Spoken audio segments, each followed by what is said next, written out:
Kate Mosso, CryptoKate, calls out the BSV Association. She wants to boycott them and create a rebellion to have everybody, uh, start a different association or start a different union. Today, I'm going to break down the opposing sides. Now, I am going to do my best to be a neutral party here and try to do a kind of an informal debate. We'll see. We'll see how it goes. But I will paint the picture on both sides. So I'm going to say, look, here's the Babbage position, which is the one that Kate is taking. And then here is the Connor Murray position, which is the steward of the protocol. This is the position they're taking. And then try to create some unity and harmony, within the parties, because that's how things get worked out, because people talk. Not crypto Twitter, they actually talk. So let's do it. All right? I'll see you on the inside and at the top. Let's do it. What's up, everybody? We're going to go and get started here. This is going to be the crypto Twitter drama calls out. CryptoKate calls out BSV Association for a rebellion and asks for a what's called a boycott. And I'm going to give her. Dude, I want everybody to be heard. I am not in any way bought and sold or paid for by none of these people.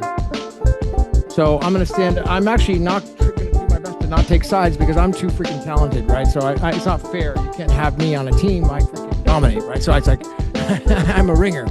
So I'm going to do my best to just freaking be in here and moderate this. If there's people want to come up and talk it out, but I'm going to frame the issues either way. So the issues are framed clearly with both sides. All right. So let's get started into this space. All right. I'm going to unmute. Here. All right, what's up, y'all? It's gonna be a great day. We got the BSV. Okay, so I got the CryptoKate calls out BSV, Siggy, and Connor defend. Time for a shakeup or building wins space. Now I'm gonna frame the issues here and open up the floor on this so we can kind of flush the ideas out. And I'm not here to influence you or tell you one way is right or the other. I'm really not. I'm not necessarily agreeable with either. I think both sides have a position, but I'm going to frame these issues out, right? So we can make a record. And actually, my plan is kind of the stuff that I saw go over to that Connor had written. It's important that we, at least make a record so that I can get whatever is said, whatever the positions are, over to the committees inside of the Congress and the Senate as they're reviewing, issues on blockchain. Because don't think for a second they're not watching. And don't think for a second that when I write this up and get this to them, that they're not going to at least get a look at it. All right. But they will. So I know it doesn't seem like, we're just on crypto Twitter and here we are just screwing around a couple of people, maybe with nothing better to do. It's not just that. It's actually much bigger than that. So let me frame these issues. All right. So first of all, I saw a post yesterday. It was trending on my X, and it was like this trending X profile post about how there's kind of like drama within the association. And here's the very eloquent and articulately well put position by Babbage. Now, Babbage is an absolute, probably one of the most knowledgeable and expert devs in the entire space. I'm going to open up here in a minute, Casey. So just and I left the floor open, but let me just do a kind of frame these issues first. So Babbage is probably one of the most articulate, well trained, expert devs. Now he comes originally from Ethereum, I think. He's I did a number of shows with him. I did the Babbage hackathon. I was a judge out there, and got nothing but respect for him. And now he framed out this position so well. Now, credit to I think it's John because he has an AI bot that helped to frame Babbage's argument on the video that he made. But let me kind of frame it, and then I'll put Connor's position from the association, and then I'll start to open up. So first of all, Babbage has the position of becoming boringly undeniable. He put out a 35-minute assessment of the BSV's real bottlenecks and path to adoption. Now, Babbage's founder is a guy called Tai Everett, and Project Babbage is based out of Bend, Oregon, and they're the architect of a lot of the development tools over BSV's protocol right now.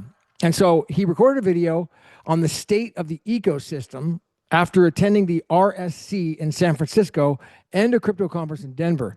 And in the video, he basically did a candid, kind of very self-critical, which is humbling, and very pragmatic approach, less like a rally cry and more like a very clearly defined assessment of where things are and what must change. Now, the core principle and thesis that he raised, the position by Babbage was, look, here's the problems right now with BSV.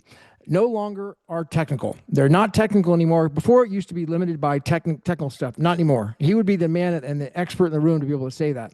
So the technical problems are solved. You got the BRC 100 protocol, the app launches, the what's called the 131 market. But it's the problem is it's 131 in the market cap, and it's at 274 million in market value. This is his position, and there's a bottleneck in credibility. And so something has to break from the old Craig Wright era. This is Babbage's position. He says, in 2014, the High Court ruled that Craig wasn't Satoshi. And so his position is that it's unambiguous that the community needs a clear institutional and psychological break from that era. This is his position. And so he says litigation was the wrong strategy. Suing people, this is, again, coming from the kind of the video and what he's writing here, what he's talking about here is that the patent wars and the copyright infringement stuff that was done before is not the right path forward. He believes that missing from exchanges, BSV missing off exchanges hurts the distribution. So the delisting from Coinbase, from Kraken, from others, wasn't just about price or speculation. Was when BSV is missing from these access points, it means that it reduces liquidity and visibility, hardened onboarding for new users, no stablecoin ecosystem, no wallet interoperability with mainstream tools. Enterprise buyers see red flags, and a chain that's very, very hard to hold and integrate will remain basically just marginal. So his point number 4 is that messaging versus ideology and evidence. BSV spent many years wrapped in this original Bitcoin protocol argument and the ideology of an unchanging protocol. And he says that, as a founder and a CEO, like a chief technical officer, he's saying the development problems are over. We have the development now. We have the software. We have the tools. Now we need credibility. We already have the lower costs. We need credibility. We need marketing. We need to go past the old eras, and suing people was the wrong approach. So he says that there has to be a narrow wedge of going all in. Micropayments for APIs, machine to machine, and AI agents to payments. This is a niche that he believes is the way forward that we got to focus on investing. So micropayments for APIs, machines to machines, and AI agent to agent payments. This is like the open claw AI concept, right? Then there's auditable data logs, tokenization of real world assets, high volume and low volume transactions. He's saying that the BSV Association has done a good job on education of platforms and partnerships, but the missing piece has been, I'll go into this piece in a second. He says the developer experience is critical. Developer experience is good, but there's missing piece like grants. There's no grants for the community, open source library milestones. That's missing. So there's no money for the community and the grants that people can apply for. Cultural becoming aggressively normal. So it has a position, BSV has a position, a reputation of being combative and insular. And Tai says that it's poison for adoption. The community needs to become interoperable, standards friendly, partnership ready, welcoming to builders who don't buy onto the ideology. So even if they don't want to be in the cult, they don't want to hear about Craig Wright, they don't want to hear about these things, fine, doesn't matter. His position is that we want to move past those ideologies and focus on the tech. So he advocates that more people with influence over the market's direction basically need to kind of grasp this direction. So this article was actually made on the 402agency.com, amazingly done from that video. So, I kind of summarized what his position was. That's the Babbage side. Now, here's the association side from Connor Murray. So eloquently put. Now, Connor is from the beginning, he is the Bitcoin and beyond, Bitcoin_beyond. And his position as the steward of the protocol, he's the Gavin Andresen of the protocol. I mean, arguably so. I don't think it's pretty sure that's the case. I don't think that's in debate. And so his position of the association is, I want to make and acknowledge that from the outside looking in, because the association can and should continue to make open and transparent and engaging with the BSV community, this is something that Asagar and Siggy are fully committed to. That's the two brothers that are managing. Basically, Siggy's doing Paranode and his brother's running the association. As someone who's been in the BSV since day one, have never felt more confident about the association's leadership, and I've never been more optimistic in BSV's future. Babbage is not on the outside looking in, which is what makes this post all more confusing. There's fundamental confusion here about the difference between decentralization and governance and distribution systems. So Bitcoin was never meant to be governed by committees. It was distributed networks with defined roles. The NAR codified these rules. And the guy who wrote the ISDA master agreement, the standard contract governing trillions of derivative transactions globally, he helped draft the NAR. This is the first time this has ever been released by Connor Murray. This is new information. So the guy who wrote the ISDA master agreement for the derivatives market and the standards, he helped draft the NAR. This wasn't guesswork. It was deliberate. It was a module that rules on framework and that have actually been stress tested for high stakes commercial context. So let's address the claims. The claim from Babbage, this is from Connor, is that BSVA has ultimate authority over everything on chain. Connor says no. Read part 1, clause 1A. The NAR is a multi-layer legal agreement between the association and all nodes. The association is bound by the same standards of rules, and they can't act outside of that. Their powers are explicitly constrained to the original Bitcoin protocol, and they cannot alter the coin supply. They cannot change the protocol. They cannot go outside Satoshi's design. It's set in stone. Now, there's a legal constraint written into the framework, and that is what NAR is. Quote, you alone, this is a quote that Connor's making from Babbage, you alone control order of all nodes to cut out their fellow chefs. Also, Connor says, no, there's no, any enforcement action requires the association to act reasonably and in good faith, clause 6. That's in the network access rules. There is also part 3, enforcement rules, and part 4, dispute resolution rules that govern this. It's not arbitrary, it's unilateral. There's due process. The association can send messages, alerts with defined parameters, only for actual rule violations with the accountability mechanisms built in. Another quote Connor makes with Babbage, quote, you alone can change NAR whenever you want. This, and then Connor says, no, this fundamentally misunderstands how multi-layer contracts work. The network access rules is anchored in an external unchangeable standard. The original Bitcoin protocol as designed and described in the white paper. The anchor doesn't move. The association cannot just write things, change terms because of foundational references. The foundational references point is fixed. You can't update a contract to contradict its own core principles. That's not how contract law works. And the people who helped draft this understood this contract law better than most. This is the person who did the ISDA agreement over the derivatives market. So the openness of the NAR published all of it. Every rule, every enforcement mechanism, every dispute process, all of it is on NAR blockchain. This is from Connor. Compare that to any backroom deal of consensus by any other blockchain. Clear rules published publicly that bind everyone equally. That's transparency. That's the opposite of what operating in secret is.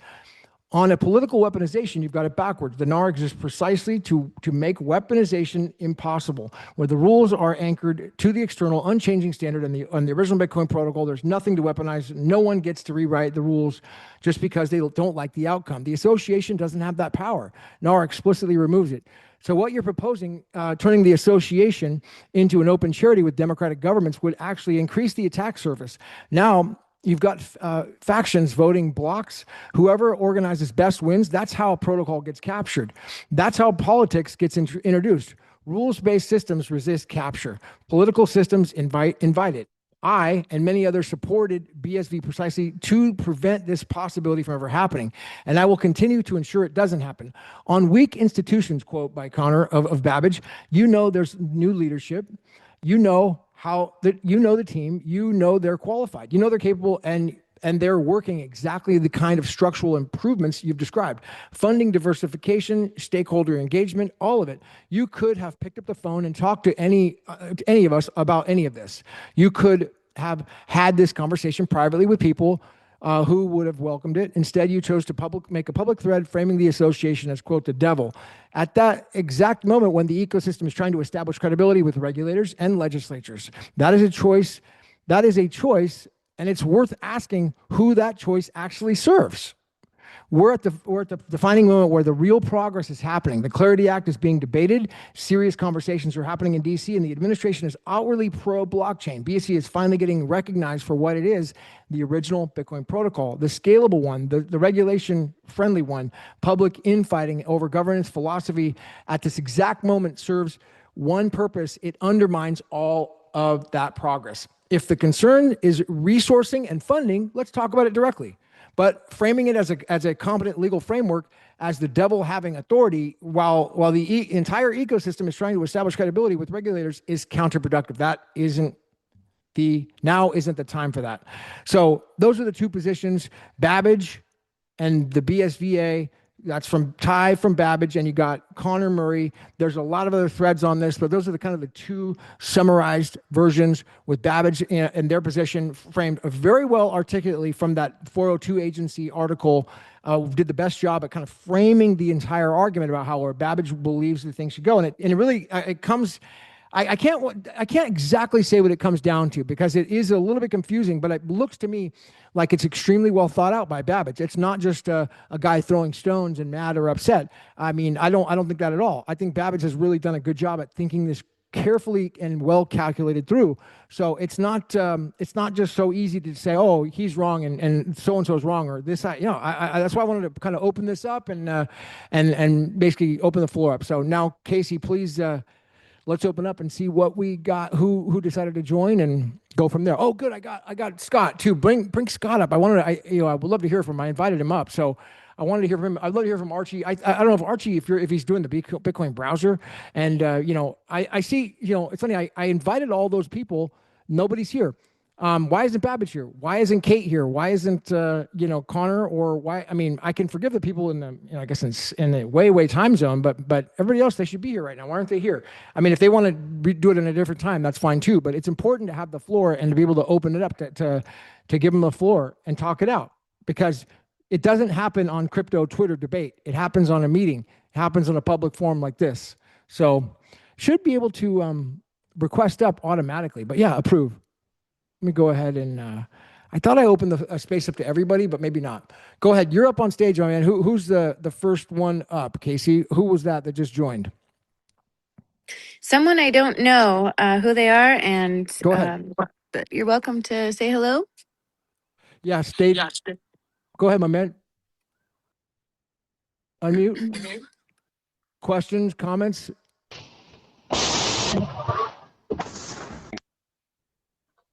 Okay, getting just a nothing. Silence. Questions, comments? I'm not hearing anything from the first speaker. Hello? We'll go over to the next caller as you fix over your mic. All right, Casey, how you doing? I think he might be working now. Are you there? That's fine. Still not very good audio, so. Audio's cutting in and out. Please fix your audio and come back up. All right. Casey, what's new? Nothing. I'm just interested in this topic as well. It's been a, topic of debate for a long time now, but I kind of side with Connor a little bit more here, with just the way the conversation could have been handled in a little bit less of a disruptive way. But I mean, still, it's important for people to get their thoughts out, and free speech and all that good stuff. So, and I want to give a platform for people to do that. So that's kind of my point here. And I did you invite Babbage and Kate? I know Kate was. Well, I didn't. No. I didn't message them because I saw that she had already seen it, and so I didn't want to be redundant about, hey, come on. But I guess I will. Okay. All right. I'll shoot him a message now. Maybe Babbage didn't see it. Either way, I think it's important to get it out there, and if they want to schedule it out, that's fine. If they're just not interested in talking, I do have a problem with that. No, I have a problem with that. I'm going to talk. But if it's just they want to do it on a different time, I have no problem with that. But if they don't want to talk, then I don't want to consider. See, the whole thing about due process is very important. You got to give notice and opportunity to let people be heard. And I'm 100% behind that. I want free speech. I want everybody to be heard. I'm not here to just dominate the conversation. I want to have each side state their position, why they're right and why the other side is wrong, and then try to find common ground. But I don't know. Did I frame the issues okay? Babbage had a very articulate, strategic point. in the way, yeah, I think the way he's framed this, with his position. I didn't quite understand what Kate's position was, but apparently it's the same as Babbage. So I'm gonna just take the Babbage side because I was able to understand what Babbage's position was. He's saying that we need to have a different culture. We need to have a partnership-friendly ecosystem, and he wants to get away from the old side of litigation. I think that's a good point. I mean, the call to action, I think, is what he's saying is that it seems like he wants grants for the community. So that apparently is something that he wants. I don't know if that's the main point, is the not getting enough money. Is that the main point, Casey? Or was there another main point that was super, super important in your opinion?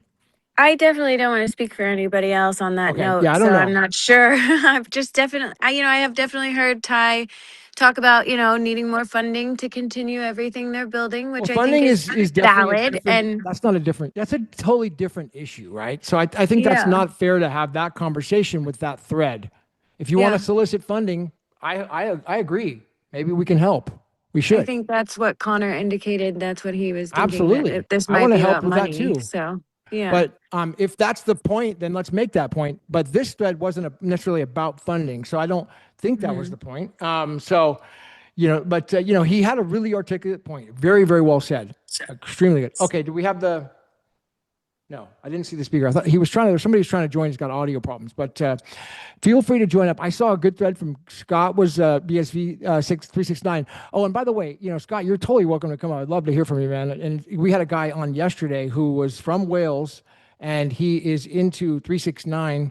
I told him all about you, and you're really excited to meet you. So he might reach out to you. He's a Wales guy, local guy, and he's learning. He wants to learn. He's new. He wants to hear. He wants to meet people. And he's very inquisitive and very smart and very intelligent. And he doesn't know it all, but I think he comes from like maybe XRP, the XRP army is what I think is what he said he was a part of. And he saw the crypto Rick thing about Craig Wright, and he saw, wow, he was very, very impressed when Craig Wright talked about XRP the way he did with Crypto Rick. And then he said, I think he dumped his XRP after that. But he came on here, Casey. Did you remember that? What was his name? Was it, do you remember who I'm talking about? Anyways, he was really articulate. It was extremely good. And, I think that Scott would love to meet him. He's a local guy. Anytime you get the opportunity to meet people in person is like the way to go because it creates such a bond. I mean, I met Bose, who I see here. I met Scott in person. I know Game Tight in person. Obviously, I know you, Casey, in person. All these people who I've been and spent time with. And who else? Brendan. Is Brendan in the crowd? I don't see Brendan. No, Brendan would be great too. I didn't invite Brendan, but Brendan Lee would be great to hear from as well. Oh, Archie. I know Archie in person really well. And I think Archie's actually releasing the Bitcoin browser soon. I'm not sure. He might be. So I saw that post. Did you see that? I saw it was from Dagan. Yeah, I Bitcoin also browser. got a demo of it already. So Archie, if you can come up and chat about it at all, please do. I mean, Yeah. I mean, let's frame the issues too. I mean, if we want to try to frame this, I mean, did I not? Why Hey aren't? guys. Go ahead. Hey, now we've got you, man. It sounds like we got you back on the Hey. desktop. Go ahead. How you doing? Yeah, no, you're on my mobile now. My desktop's been smashed with AI. I've basically been vibe coding some next level um, application. Yeah, you lot are basically waiting for the light bulb moment. That's what this is all about. Like other people can talk all this stuff like Babbage, but they're not coming up with anything that's going to bring people in. Like even Daniel Street, when is that going online? The mint, LA Mint. Yeah. So if you've heard of malleable payment channels, why does no one talk about that? It's What nuts. What is it? It's been like 15 years and no one's talked about it. What is it? You lock in funds into a channel and then you malleate the transaction. So you update the transaction offline. You only settle it once you close the channel. So what I've developed on PayPal is a scrollable reader, for example. As you scroll, it unlocks the payments. You have a total payment for the whole of the article. So say Craig Wright's got article on Substack. I've recreated that.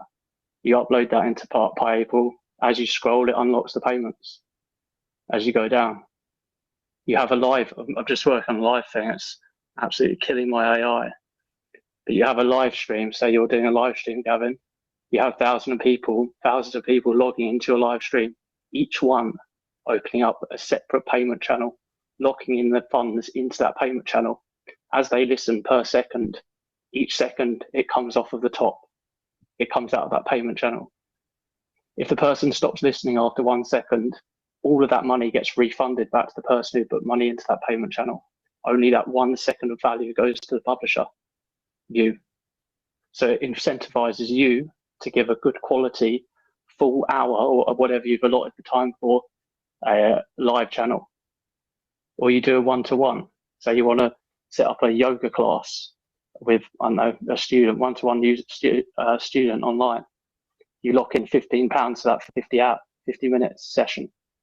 Person turns up, yoga studio, they cancel after 1 second, they only pay for 1 second of that 15 pounds.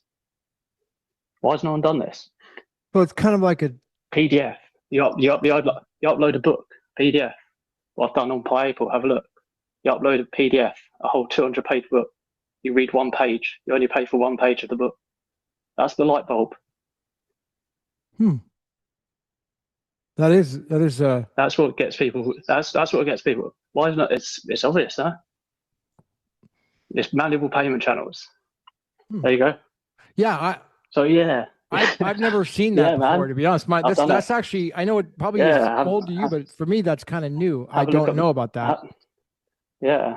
No, I think it's a big block in, because it's such a leap forward. What you can scroll and pay at the same time.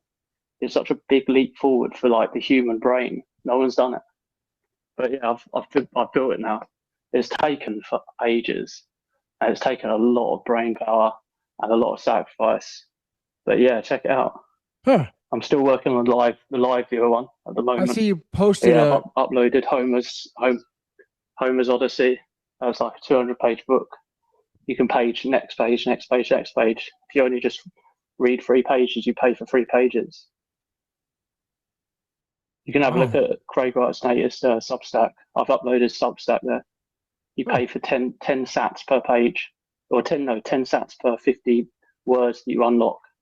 You can do it down to per word if you want. Oh. I've done meet and greet one, so you can set up a meet and greet, so you can maybe get a ride share. You get in the cab or like just a random person's car who's giving a lift from A to B. You scan the QR code when you get in the car, take a picture of them, whatever. So it's got the traceability of the light bulb in the park. That's the whole point of the light bulb. And then you stop the timer. You get out of the car, stop the timer. You pay for just the seconds you put in. You fund the channel. It's malleable payment channels. That's the light bulb. But to make it, you need to be next level. And it's taken a lot of time. Yeah. How long have you been working on that? But yeah, give it a go. Yeah, 2017. What? 2017. Oh, it's been like 9 years. Yeah, since 2017. Man, you've been working on this for 9 years. I think it only kicked up good in like about a year ago when I was like, right, and I had to go on AI. I was like, oh my god, AI is coming perfectly, because AI is usually just for like look, I'm a nerd as well, like, but nerds who don't really know like the wider world of what people want really, like the general public. Right, they're niched into like STEM sides of thinking. But like the thing with AI is anyone could code now, as long as you know how to set up Claude in your editor. You can just describe how to do it. Kurt said something good yesterday as well. It's like you ask Claude Opus to write up a goal, and then get that goal put into a prompt and put that into Claude Code, and then Claude Code writes some sick prompt and does it for you, because Claude Code can actually manipulate your code, so you don't need to debug it as much. It's still getting things wrong, but it's getting things wrong at like the cutting edge of blockchain tech. Nice. This is which amazing. is really hard for AI still. Right, we got to get get our heads around that, man. That sounds amazing. I need to get like a clip or something so I understand it, or a demo. I need to freaking. Oh, man, I think I just cut out. Hold on.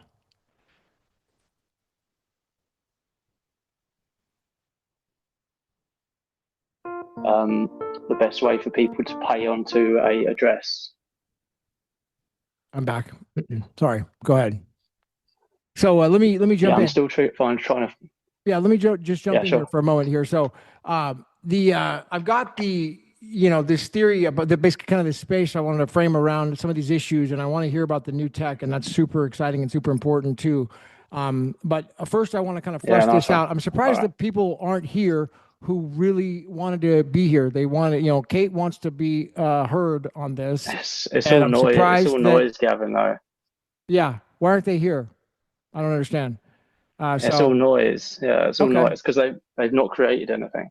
Right. Well, I mean, again, I don't want to take a negative position at this point because I don't know. I do think that Babbage has a very good position, a very well thought out position, and so I want to kind of consider that what it is. It seems like it's going to be very well thought through on what he's kind of put together in his head. Now, if it's about the network access rules, it seems like there's also a debate on the network access rules on that and how it could, it seems like that's the position, that network access rules could be controlled by the BSV Association. Maybe that's another position that he's taking, but he kind of didn't really mention that in this article here. But Connor is addressing that. He's saying, look, network access rules, he's addressing it one by one. So we did a couple shows on network access rules 2024. I did open debates with it where I had Connor, and then I had other people, and then it turned into a mudslinging fest after that. So it didn't go good. But now I don't, it's important that we have it out, man, because network access rules is a big deal. If that's the issue, let's frame that. I'd like to find out what the issue is, and I don't know why Babbage isn't here. Why can't he come here and tell me the issues? Casey, is now not a good time, or is he protesting? I mean, if he's protesting, then how do you protest without speaking your voice? I don't understand. So I'm confused, So I wanted to kind of open up and hear everybody's side. Any thoughts here, Casey? Maybe just go through some of the stuff I've thrown in the nest, because that's kind of the ongoing conversation with Kate and some of the, furthering the conversation there for you to look at. Here we go. Oh, the thing about Craig Wright, why is the protocol set? That's not part of the debate right now. Okay, let me go back. Am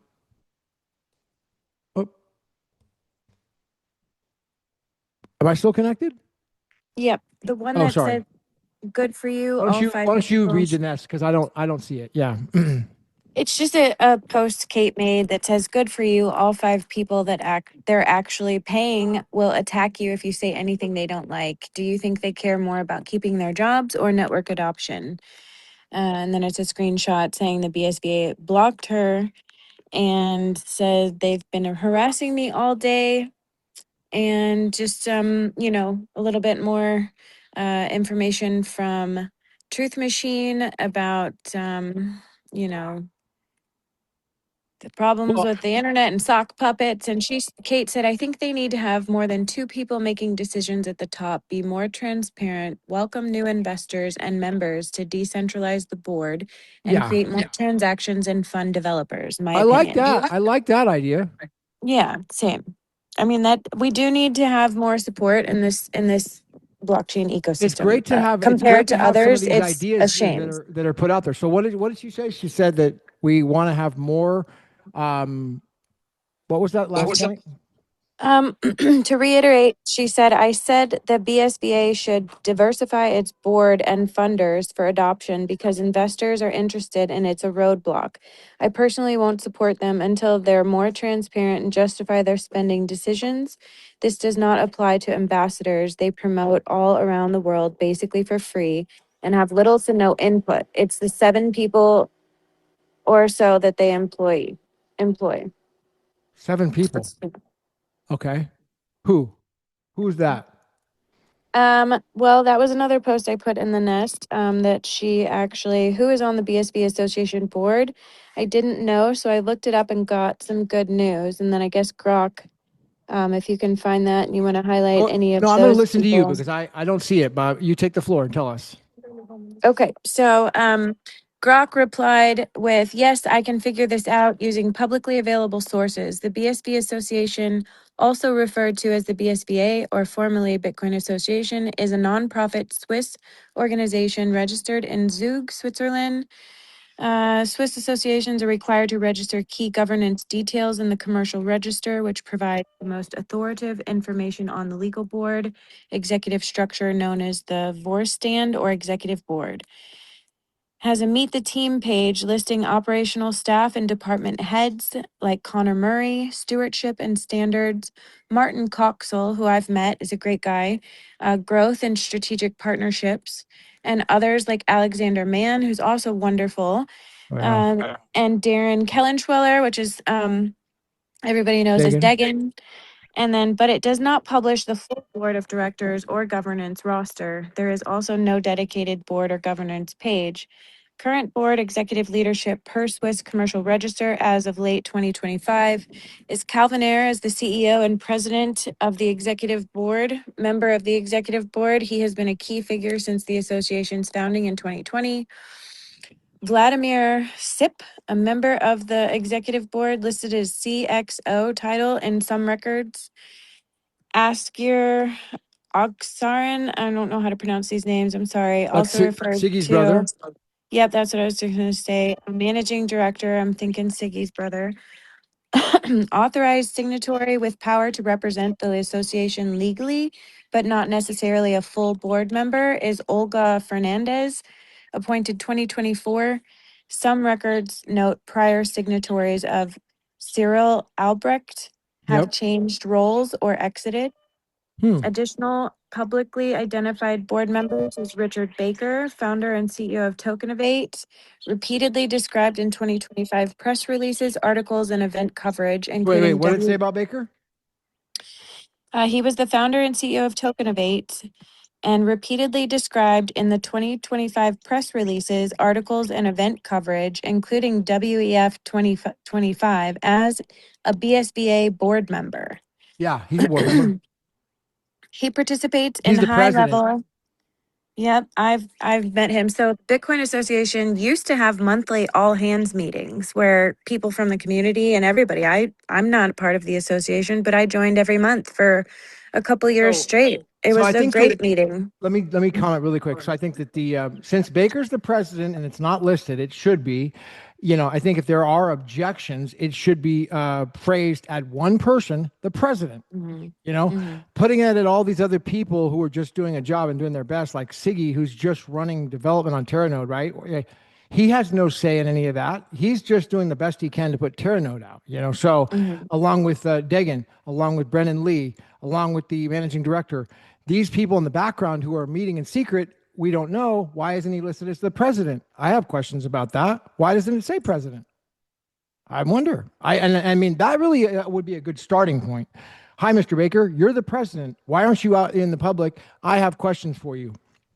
Oh, I actually don't, but Kate does, apparently. That's what I was saying just a second ago is they had monthly meetings with the association that, I listened to everybody give a 5-minute presentation and update on everything they were working on every month for a couple of years. So Richard Baker was on Maybe there. they're doing that. So they are doing things. I never saw Babbage on those calls. So that's just. Well, Babbage was involved in all the development stuff, along with what Connor said, that in all of the new development. And so they're very working and great. And so it seems to be there's a little bit of disconnect between what Babbage is. It sounds like he's objecting to is the board. That's not the same as these other people. I don't think they're on the board. Are they? Is Siggy and Connor on the board? Not sure. Okay, I don't know either. So, yeah, I don't know. That's a tough. If they are on the board, okay, I could see, but I don't know if they're on the board or not. And I don't know if that matters. I think, as far as I know, Baker is the president, and so Baker is the one that needs to address these things and answer questions. He's the president. That's his job. So he should be doing that. I don't know where he is. Where is he? Where's Baker? I know he's approachable. I know he's you can communicate with the guy. It's just maybe some people haven't reached out properly to him to be like, hey, what's going on? And, I you know, didn't open think up about that. dialogue. So He should be on we here. should totally do that. Yeah. I Yeah, mean, he should that'd be be a on great here. space to schedule. Baker is on with Sir. What was the other guy? Searle, right? Yeah, there was more people listed there. Searle is the other person who's for sure on the board. So Searle and Baker, they should be on here and answering these questions. That is how we should be done because they're the ones with all the power. If there is power, it's them. I don't know if there is power or not. I'm not saying there is. I don't really think it matters over the protocol, to be honest. It has the protocol.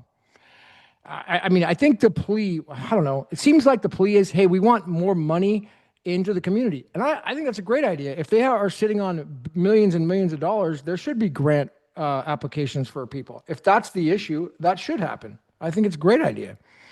But we need clear direction on what the issue is. I think I did the best I could to kind of frame it with Babbage's position and then Connor's position. So we have the really important time.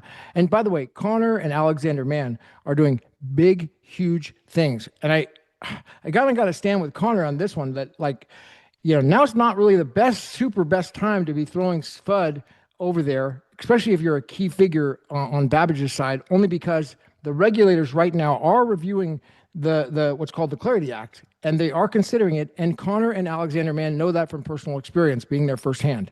Well, and I also know that Alexander works very closely with like Greg Ward and Brian Daughtry and the Smart Ledger guys. So, you know, they're all, yes, definitely like in Congress giving presentations on all this stuff. So, yeah, I mean, you can't make a public comment, you know, like these type of things and it not get discussed publicly with people. So, I mean, it's good though.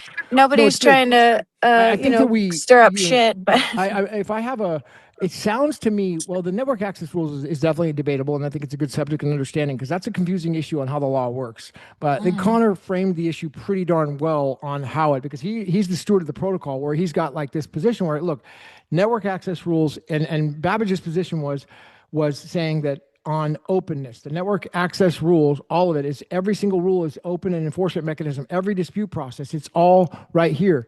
Compare that to any other backroom deal with any other blockchain consensus, XRP, Stellar. Think about how Jed McCaleb with XRP and these people are doing this. We have no clue, no idea. They're making all these claims, but nobody can verify anything. It's just the opposite here.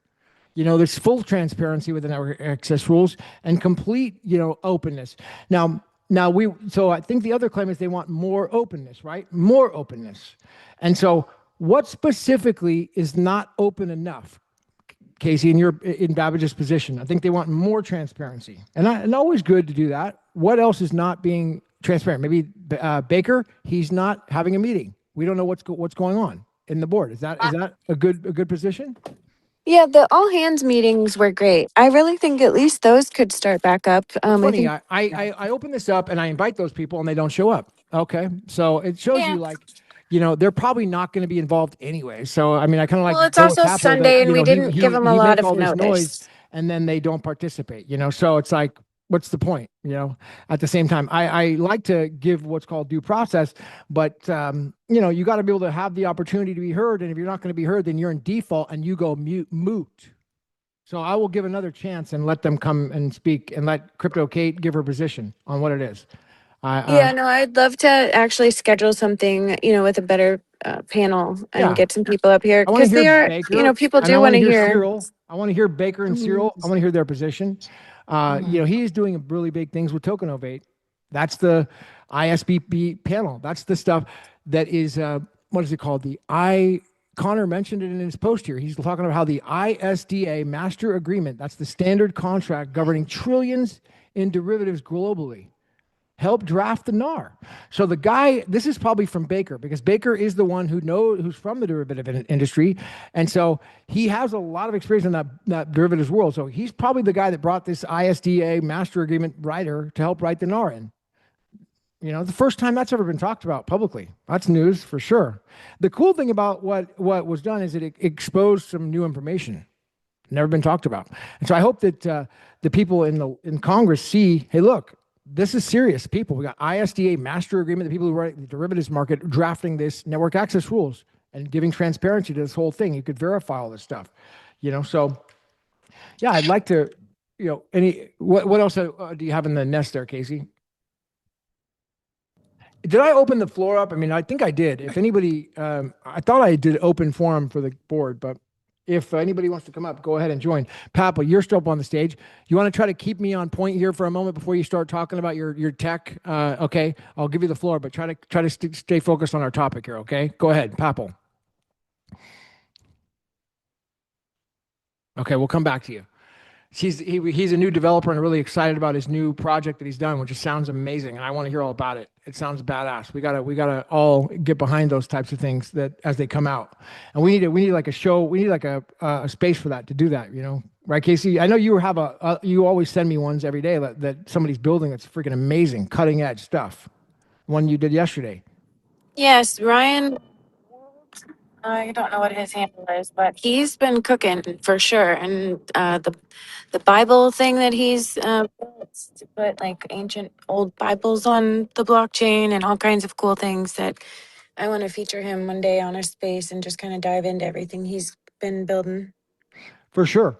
I mean, that's He hasn't ever key. spoken publicly, but he said he's ready to when we get something on the books. So I know people have questions for him for sure. And the space yesterday, but the movie did really good, man. People that really watch it. It's probably going to keep running with that. I know that's not, it's not in the debate space, right? My thing is marketing. My thing is like, I'm kind of the front line. So when it comes to these more technical, high level things, I understand the law really well, so I can kind of get involved in that side. But when it comes to the technical, I don't think this is a technical issue. Babbage is not actually raising a technical point at all. The point is more of an ideology, it seems like, where we want to evolve from the old, the old way, and we want to embrace exchanges again. We want to get backlisted. We want to get the market cap back up and have more adoption where people could start buying BSV easily, and we want to repair the reputation. How do we do that, though, is the question. How? Well, I'm pretty sure that when Christian Hansen was there, I heard that he did a lot of really bad deals with some really awesome companies in the space. And it's like they might be kind of gun shy on giving out funding until they're not going to give funding out to BSV. The way we do it is we freaking get massively huge. And I think the plan is that, boom, we do the film. We do the freaking documentary. We go mainstream. That's how we do it. We get all eyes on us. That's it. We got to get massively, we got to market like crazy. Marketing. That's the answer. And you know who we have? We have the best story of all time. We have the creator of Bitcoin. And I think that's the most amazing thing. So I disagree with the idea of just throwing away the creator of Bitcoin, putting him on the side, get rid of him. Everybody forget about him. No, I don't think that's the right approach at all. At all. I was going to say, Gavin. Yeah. Gavin, I was going to say, isn't the main point that Craig said there wouldn't be a protocol change, and there is a protocol change? Is that the main thing we're not talking about? Okay, and how so? Well, didn't he say Bitcoin doesn't fork? Oh, right. It's saying that it will hard fork. Right? Mm-hmm. You've obviously seen that? I've seen that, his talks on how Bitcoin does not fork. Yeah. Yeah, what's your thoughts on that then? Well, frame it better. Are you talking about the Bitcoin Cash side, or what? As in the creator of the protocol said Bitcoin doesn't fork, but now apparently it is forking. But is that okay to get it back to the original protocol? Are you talking about something new, or are you talking about 2017 stuff? Well, no, as in this Chronicle updates, it's literally said on it, it's a hard fork. But is it that Bitcoin can't be forked away from the protocol, and going back to the protocol isn't actually a fork in that sense? You're just aiming for like the one anyway. Well, what is a fork is probably a better way to start. That's the main question we're talking about. Yeah, what is a fork? That's the main thing we're talking about. Mm-hmm. I guess I don't know what the definition of a fork is. I have to learn that. Do you know? Yeah. No, I guess it's when there's two separate networks. Two separate networks form. One network's mining one software, and one network's mining the other. I would disagree, because his position is, look, you have Bitcoin, which is in the white paper, and that's the protocol. There's only one of those. And then you have other competing networks. That doesn't make them Bitcoin. Every other network's running the Bitcoin protocol. That's how they all function as a blockchain. That doesn't make them forks. I think his position is that doesn't make them a fork. A fork would be the same exact thing. Right. So I think that's his position simply. I mean, I'm sure it's a lot more articulate than that, but it seems like it's a logical position that if you change everything, then that's just an altcoin, and that's okay. That's welcome. You can change everything and call it something else. Digibyte did that. Litecoin did that. I mean, these other protocols, Bitcoin Cash, and I guess BTC, they all did that. So is that I guess it goes back to which is the best tech wins, which is the one that gets used. The internet protocol got used. Which every connected device uses the IP, IP. So that's what works. And how is that question answered? As I said before, if you can't build the actual fundamental things on it, then it's not going to survive anyway. So I'm saying about the microtransactions, the malleable payment channels, that is the invention of Bitcoin. You fund a channel and then you update it offline and then you settle on the chain. All the Bitcoin does is it allows you to have trust with the other person on the other end of the line on the internet. That's all it does. The microtransactions, that's baked into it. That's why it's good. It's a trust invention. Yeah, it's a truth machine. It's a trust system. Right? Well, you can we'll put it this way. You can open up a connection to an IoT device that I own, and I can let you have that connection. But the only thing that's stopping me is the trust. And the trust is that you're paying for it. Did you see that video that Gavin put out today about the IoT to the Android device? It was I don't know. He just put it out. Did you see that? No. It looked pretty amazing. That seems like what you're talking about, where he was super excited about it. Some sort of breakthrough in the tech. It's going to be telepresence. So you'll have someone in Cambodia cutting someone's hair in New York. And the only reason you'll trust that is because someone set up a contract between that person in Cambodia who's in AR or whatever, controlling scissors on a humanoid robot in a barber shop in New York. And it's all controlled through Bitcoin, through payment channels, because you can transport data through payment channels, because you're updating those transactions offline, but they're still part of that paid payment channel. You should look it up. Malleable payment channels, multi-sig. So you have two parties, both sign the channel. The buyer funds the channel. You need both people there with their keys signing it. All the transactions get signed off, get updated. That's the malleability. It gets malleable. And then just the final transactions settled on the blockchain, and that's the final payment. Yes, you've watched half of the film. See you later. Maybe we should. You just pay for half of the film. Do you want to invite Archie up, Casey? See if he wants to come up and tell us what's going on, what's the latest and greatest, man. That'd be awesome. Yeah, thank you as well. One idea was. Cheers, guys. Oh, you're welcome to stay up, my man. I'm not cutting you off. I want to hear from you. So let me just bring something up as well. Last night Bose had really got my brain going a lot on this tokenization model of how like this tokenization could be done, and there are different protocol ways to do it. There's OneSat, and then there's something called STAS. I think I'm beginning to understand the difference, and apparently STAS. The only thing is. Go ahead. The only thing is, each one of those is a transaction. So you're paying for each transaction of if you're going to update a state or something, you're constantly having to pay those transactions. With a payment channel, you just pay one transaction at the start to put it into a multi-sig, and then one transaction at the end to unlock the multi-sig.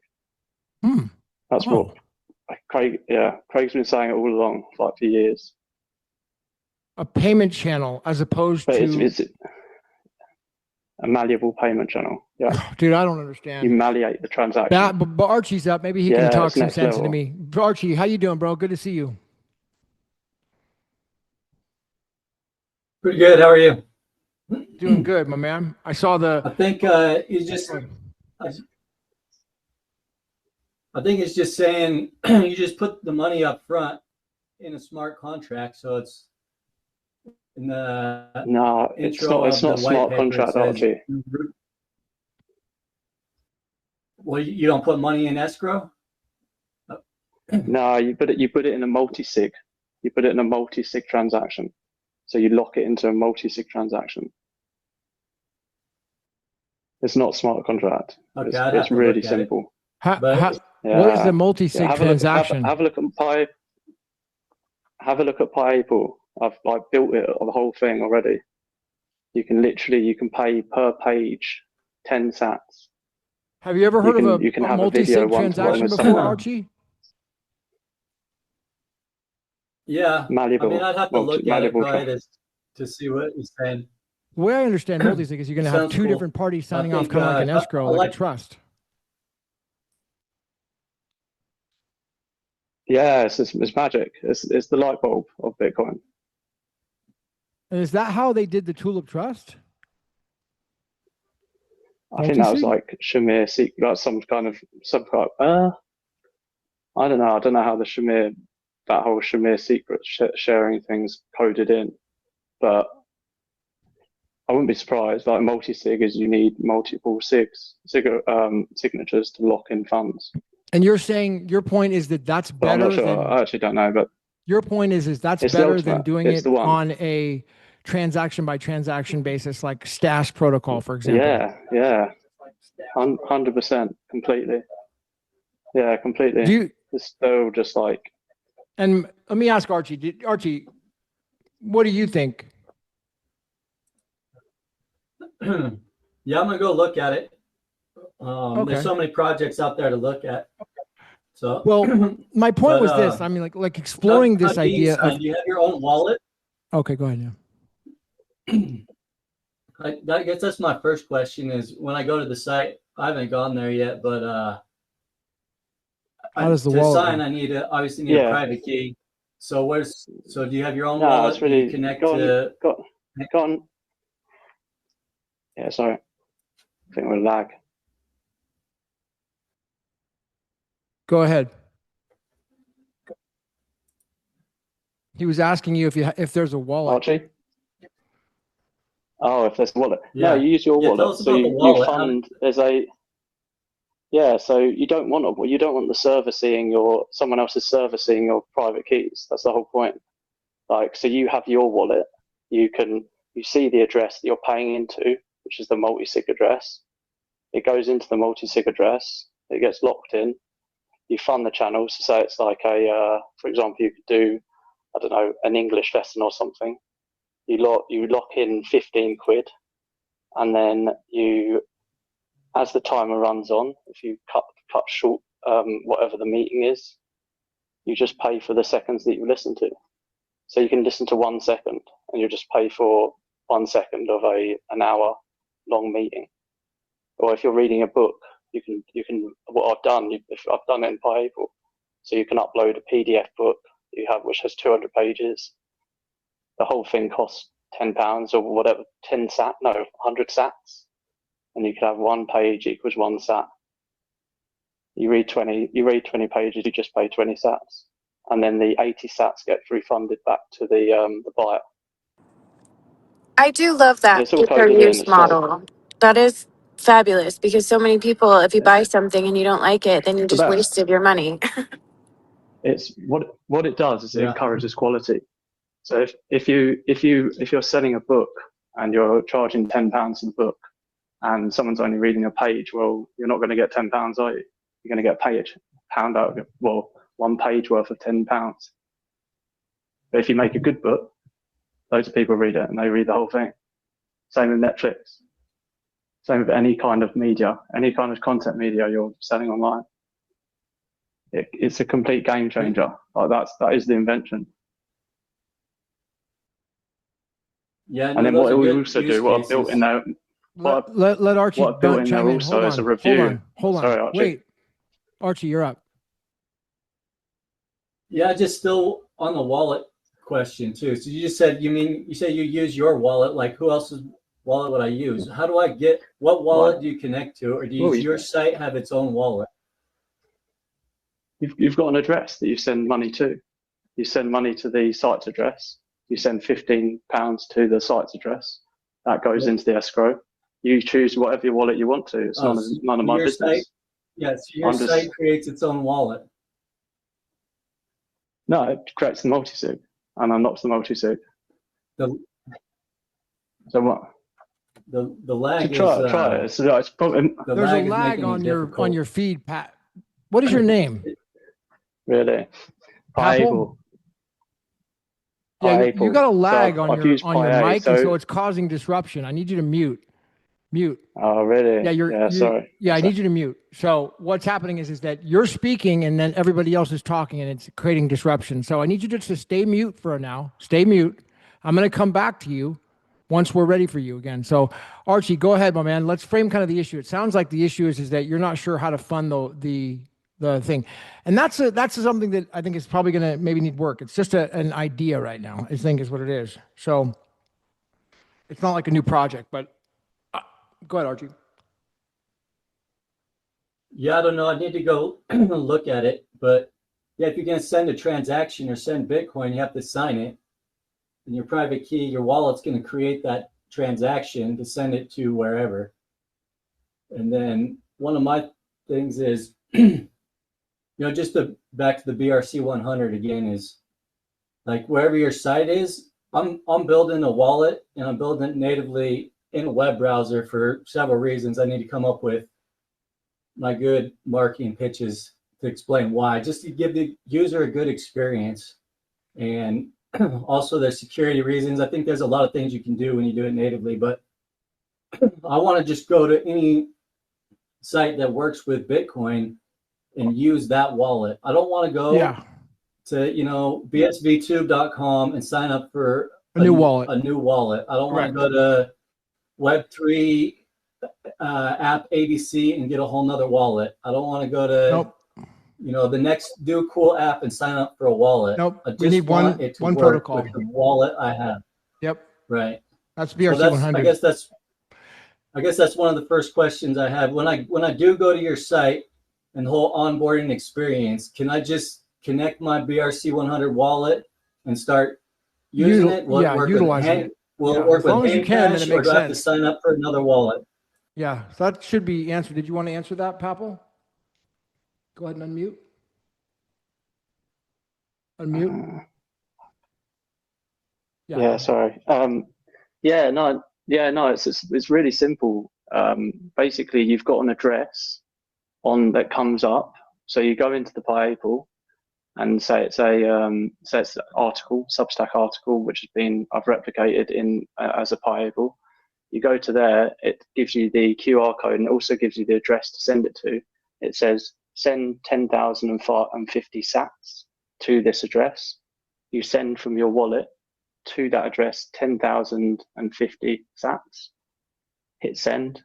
The system, the Paable recognizes that that's been received. It opens the content.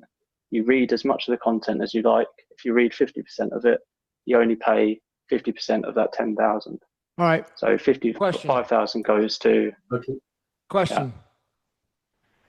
When I first got into this, there was a very easy. Hold on, let me ask this question and frame it first. There was a very, very easy way to do all this, and I loved it. And even though it was back in the day, it was 2016, and it was like freaking old. But there was an old site that started coming out with called MetaMask. I think it's still around today. And it was really easy. I would go on my thing and I would start making my stuff with MetaMask. It was really easy. I just had the browser. It linked on there. Boom, boom. It worked every time.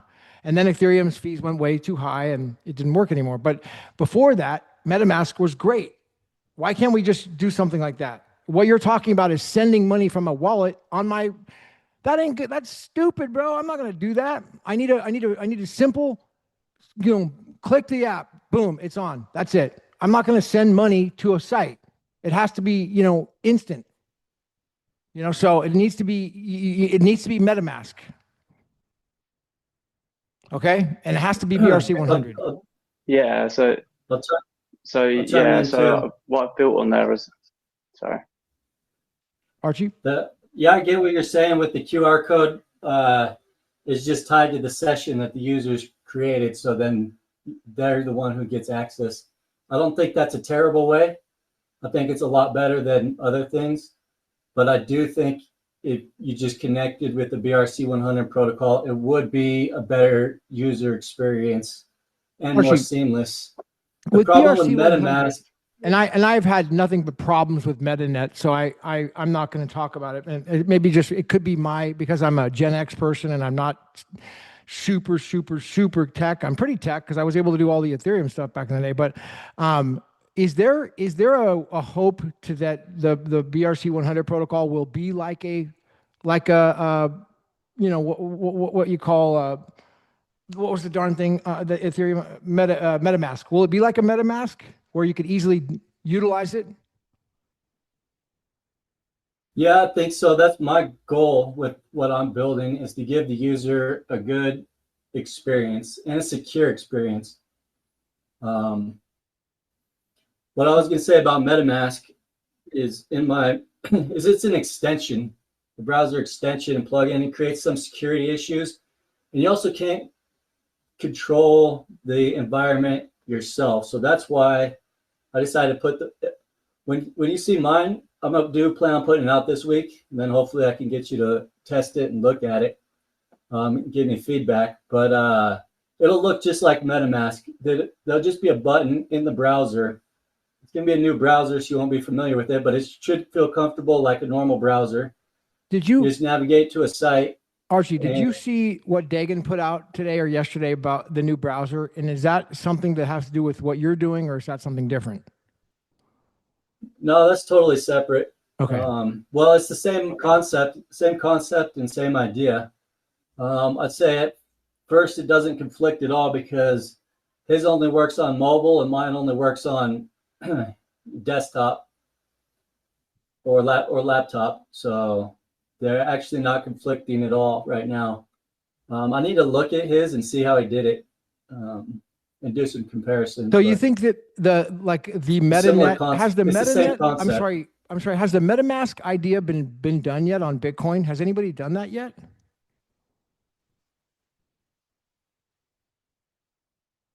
Yeah, I mean, Yours Wallet, SenseLit, they all have extensions that go straight into the browser like that.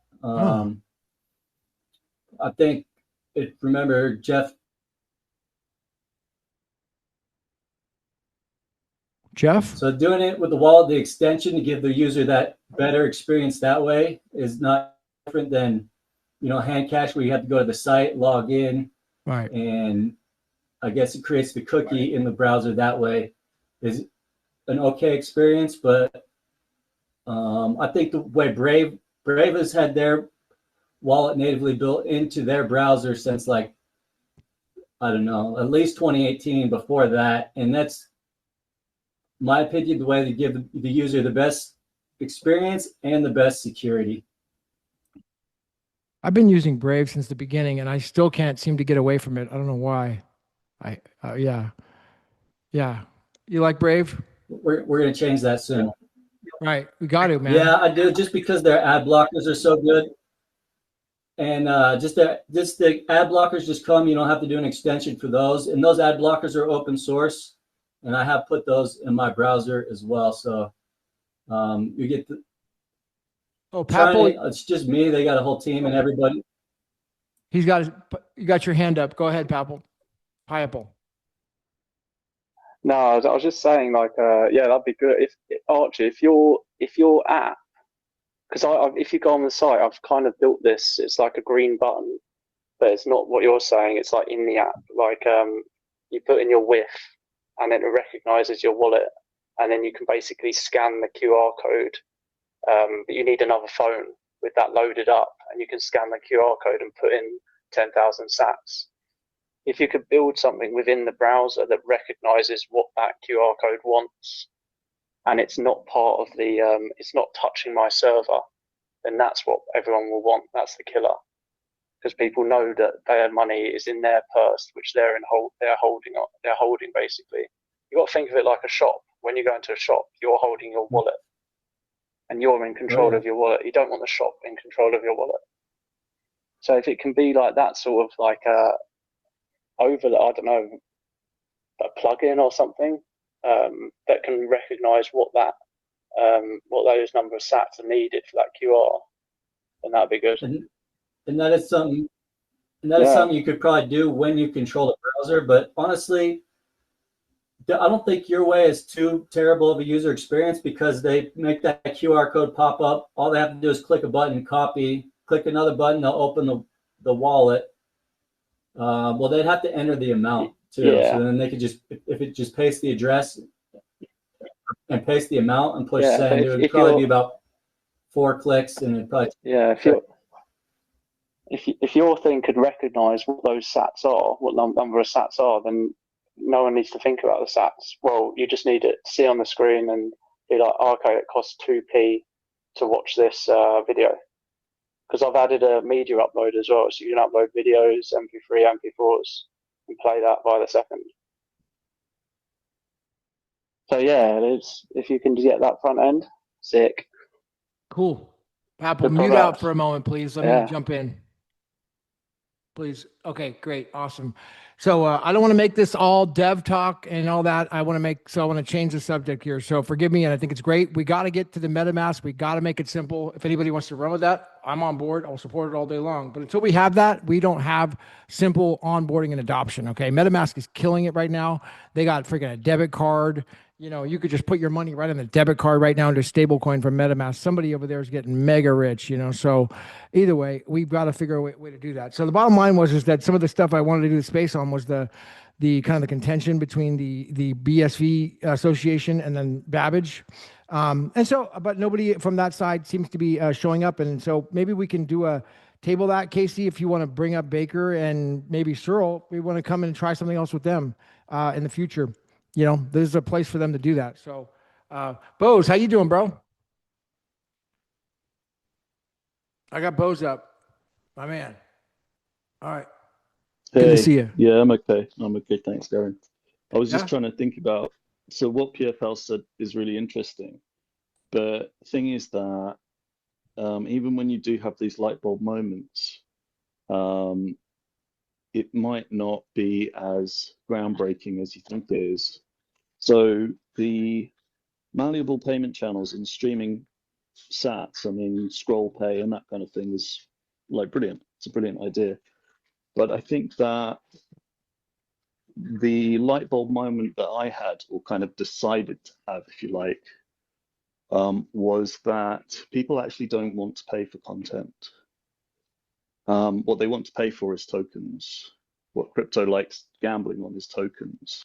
And so if you can combine tokens and content, then you might have an adoption mechanism that I call the hype crush.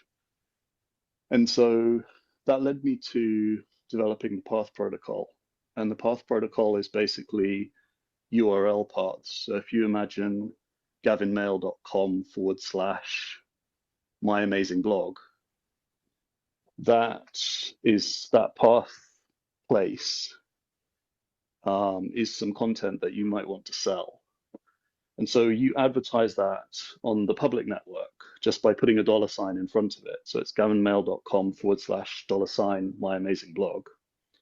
And that $sign is what is colloquially known as a path symbol. It denotes a Unix file system path. And you'll see this all the time when you're in your development environment. It'll say $home or $path, et cetera, et cetera. So that symbol is how you denote a place in your file system.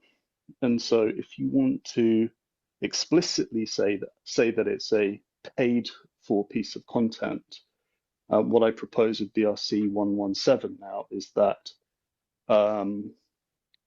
you just place the path symbol in the address bar in the location that you want to monetize. Partly that's one of the things that you do. Now that's actually supported. That's not an illegal symbol. You can have that in the address bar.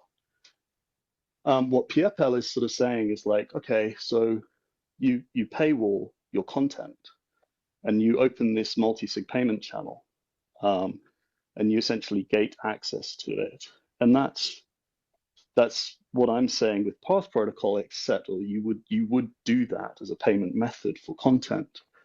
But what you also do is you reward users who are paying for the content with tokens. Right. Now, the tokens are going to be limited in supply for necessity. Let's say there's a standard of 1 billion tokens. And you could reward 1 token per second of payment or something like that. And what that means is that the person can then have the opportunity to speculate on the content, provided that those tokens act as tickets, and you need to buy the tickets to get to the content. That means if you buy 1 ticket and you like the content a lot, and there's only 1 billion access tickets, you could buy 50% of them. And then you could resell them on a secondary market so that other people could get access to that same content. But you can choose the price.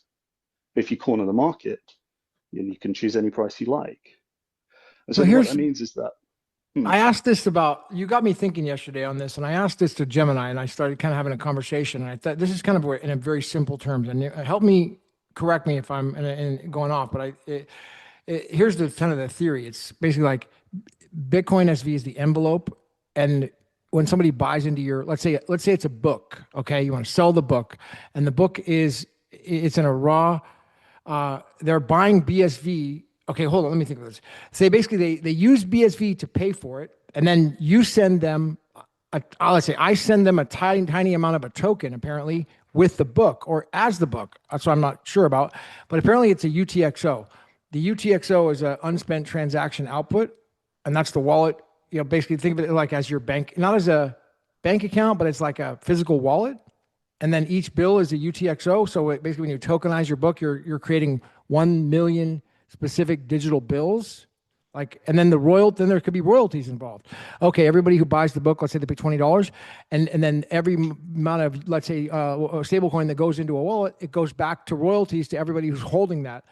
But how do we solve the problem of the pump and dump and these meme coin crap? That's the issue. So think about, you just don't sell everything at once to everybody. You set a fixed price to begin with, and you make the first price the lowest price, and you make the last price the highest price. So let's say you have 1 billion tokens, you price the last token sale at 1 penny, and you place the first token sale at 1/1000th of a penny.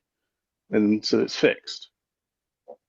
So if people want to buy the whole supply, they're going to have to buy 500 million pennies worth all at once. Are the tokens for sale? Because I thought they were supposed to be representing for the book. That's the whole thing I don't understand. So if you put the book inside the token, and then you have a browser that can read that token and read the book, then if there's 1 billion books and somebody wants to speculate on the book, they can buy 50% of all of the books in circulation for 1 penny each, or whatever the price is, and then they can reprice them, and then they become a node in a BitTorrent-like network that serves the content. So they're buying content speculatively and then reserving it on to other people, and that's part of all of those patents that I published and put in the Queg Wong Bit Trust. It's all there. And you can go and read it. Would it be using a one-sat ordinals or a STAS protocol or a payment channel here? What is it? How is it done? You can do inscriptions on a one-sat ordinal for a book. Very simple. Hold on, I actually have to go. I'll be here in the background. Okay, very helpful, man. That was really great, Bose. Thank you. So I appreciate it. Thanks, Mark. Casey, Nicole, over to you. What do we got? Anything you wanted to talk about from the nest that you posted here? Nothing at the moment. I'm making dinner for my son. So I saw Ryan X Charles. You're posting something about him. What's he up to? Oh yes, I was going through Archie's page, and I thought that was a really cool clip that you took out of that interview we did with Ryan about PayMail and overlay services and the IPv6 addresses. Archie, did you want to talk about that at all?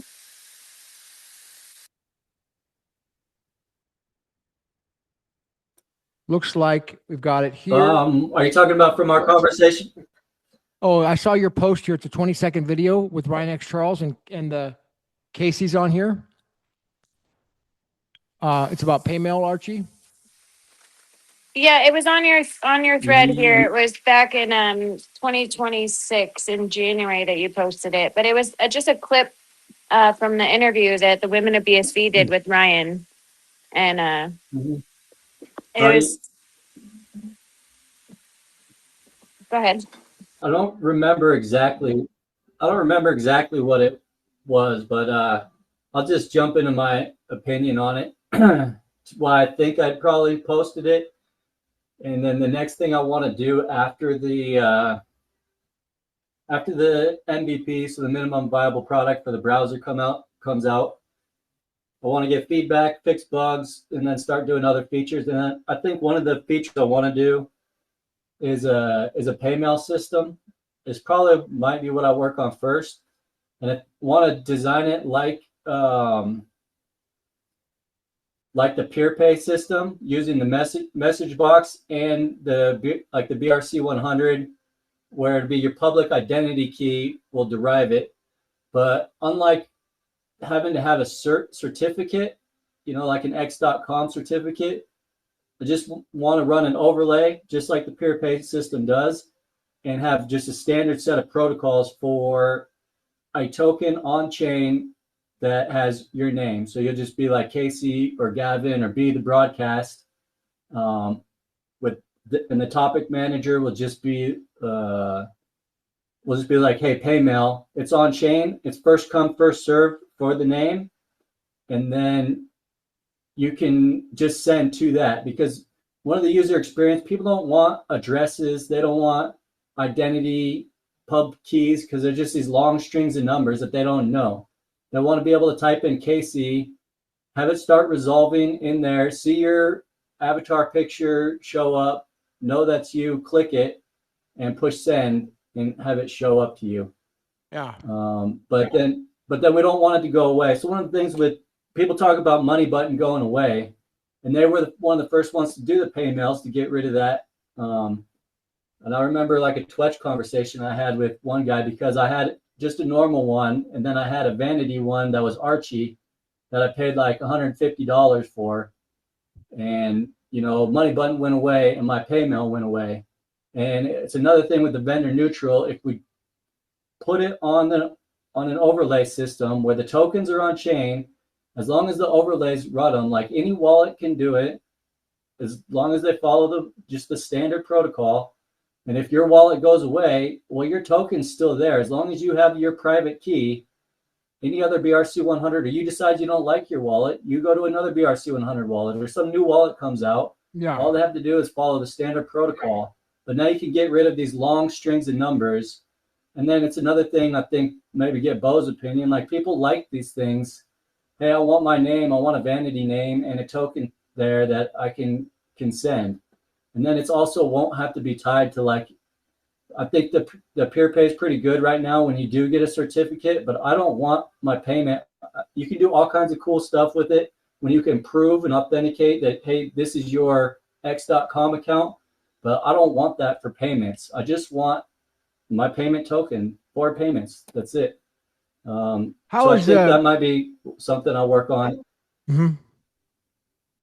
And what is your theory on the browser, and why, or I don't know, maybe we could just be philosophical here. Why the heck hasn't Brave embraced this technology yet? They're still living in the past in these old technologies, it seems like, or old systems. I'm a big fan of Brave. I like their idea of the basic attention token. And their ethos there was to address the problem with free and subscription. And they were trying to get, because what it does is it creates perverse incentives and try to keep your attention, because these sites get paid for how many eyeballs they get. And if you just pay, it'd be different. Or they do pay for... maybe you can explain to me, because I've been on Brave since it started, and I've to, never once bought the stupid token, or ever even used it. So maybe you can tell me, why would I? No, it's the problem is they built it. I think the biggest problem is they built it on Ethereum. Yeah, or that's not way I really never do did other it tokens because it too. didn't work. I tried it. I had some bats, and this is before I even found BSV, because I like the idea. I like Brendan Ike. He's the creator of it. If you look at him, if you go all the way back and follow his history, he was working for Netscape, I want to say. He created JavaScript. He didn't really want to create JavaScript that way, but he was working for them. They did. He created Mozilla Firefox. Oh, And then he created Brave, but actually his initial funding from Brave was from some of these other, crypto people to do it. So wow, he that's founded one of the things Mozilla. that maybe I'm pretty sure. Yeah, it says I that don't he want founded to. Mozilla. No. If you look him up, and he's good. He's got interviews. I highly recommend go checking out some of his interviews. He's a good guy. I follow him, and I started following him and Brave. He'll actually respond to you. I don't know if he's probably a good tech guy. It might be his open claw bot will respond, but you And can message him on he was X. with He'll Netscape, respond so to he you. was there when the whole Netscape boom and that whole thing happened with Netscape. He's been everything with the internet. All of the Damn. progression through the internet, he's been a part of. He's been a key person from So the first Netscape, browser I mean, ever. the big moment was, what was it, 90? What year was that Netscape had that big moment? 94? I should know because I did a little. I'm trying to build a browser. I tried to do the history of browsers. I know you talked about it before, but it was in the mid 90s. For my business plan, I'm kind of looking at it. Yeah, the history of browsers is actually interesting. And you had to pay for Netscape back then. But before that, the only way to be on the internet was like America Online. But that was a closed ecosystem. It wasn't a standard protocol. So once I need to get the story it says down that it better was to tell 94, it. 95, or apparently he was at Netscape, and that's when they had their moment, apparently right around then. So in the mid 90s, it happened, and they blew up and changed the world, and everybody wanted to get on Netscape then because of what they did. Yep. Yeah. So yeah, it meant you could get outside of AOL, and anybody could build just to a standard protocol, and then I opened it up. So as long as you just use JavaScript and HTML, the hypertext markup, and CSS, then it would just render inside of Netscape's navigator inside of their browser, and anybody could just build anything to that standard protocol, and then other people could make a browser, which is what happened. Internet Explorer then just built to the same standard that Netscape did, but then they started giving it away free, and they put it inside of their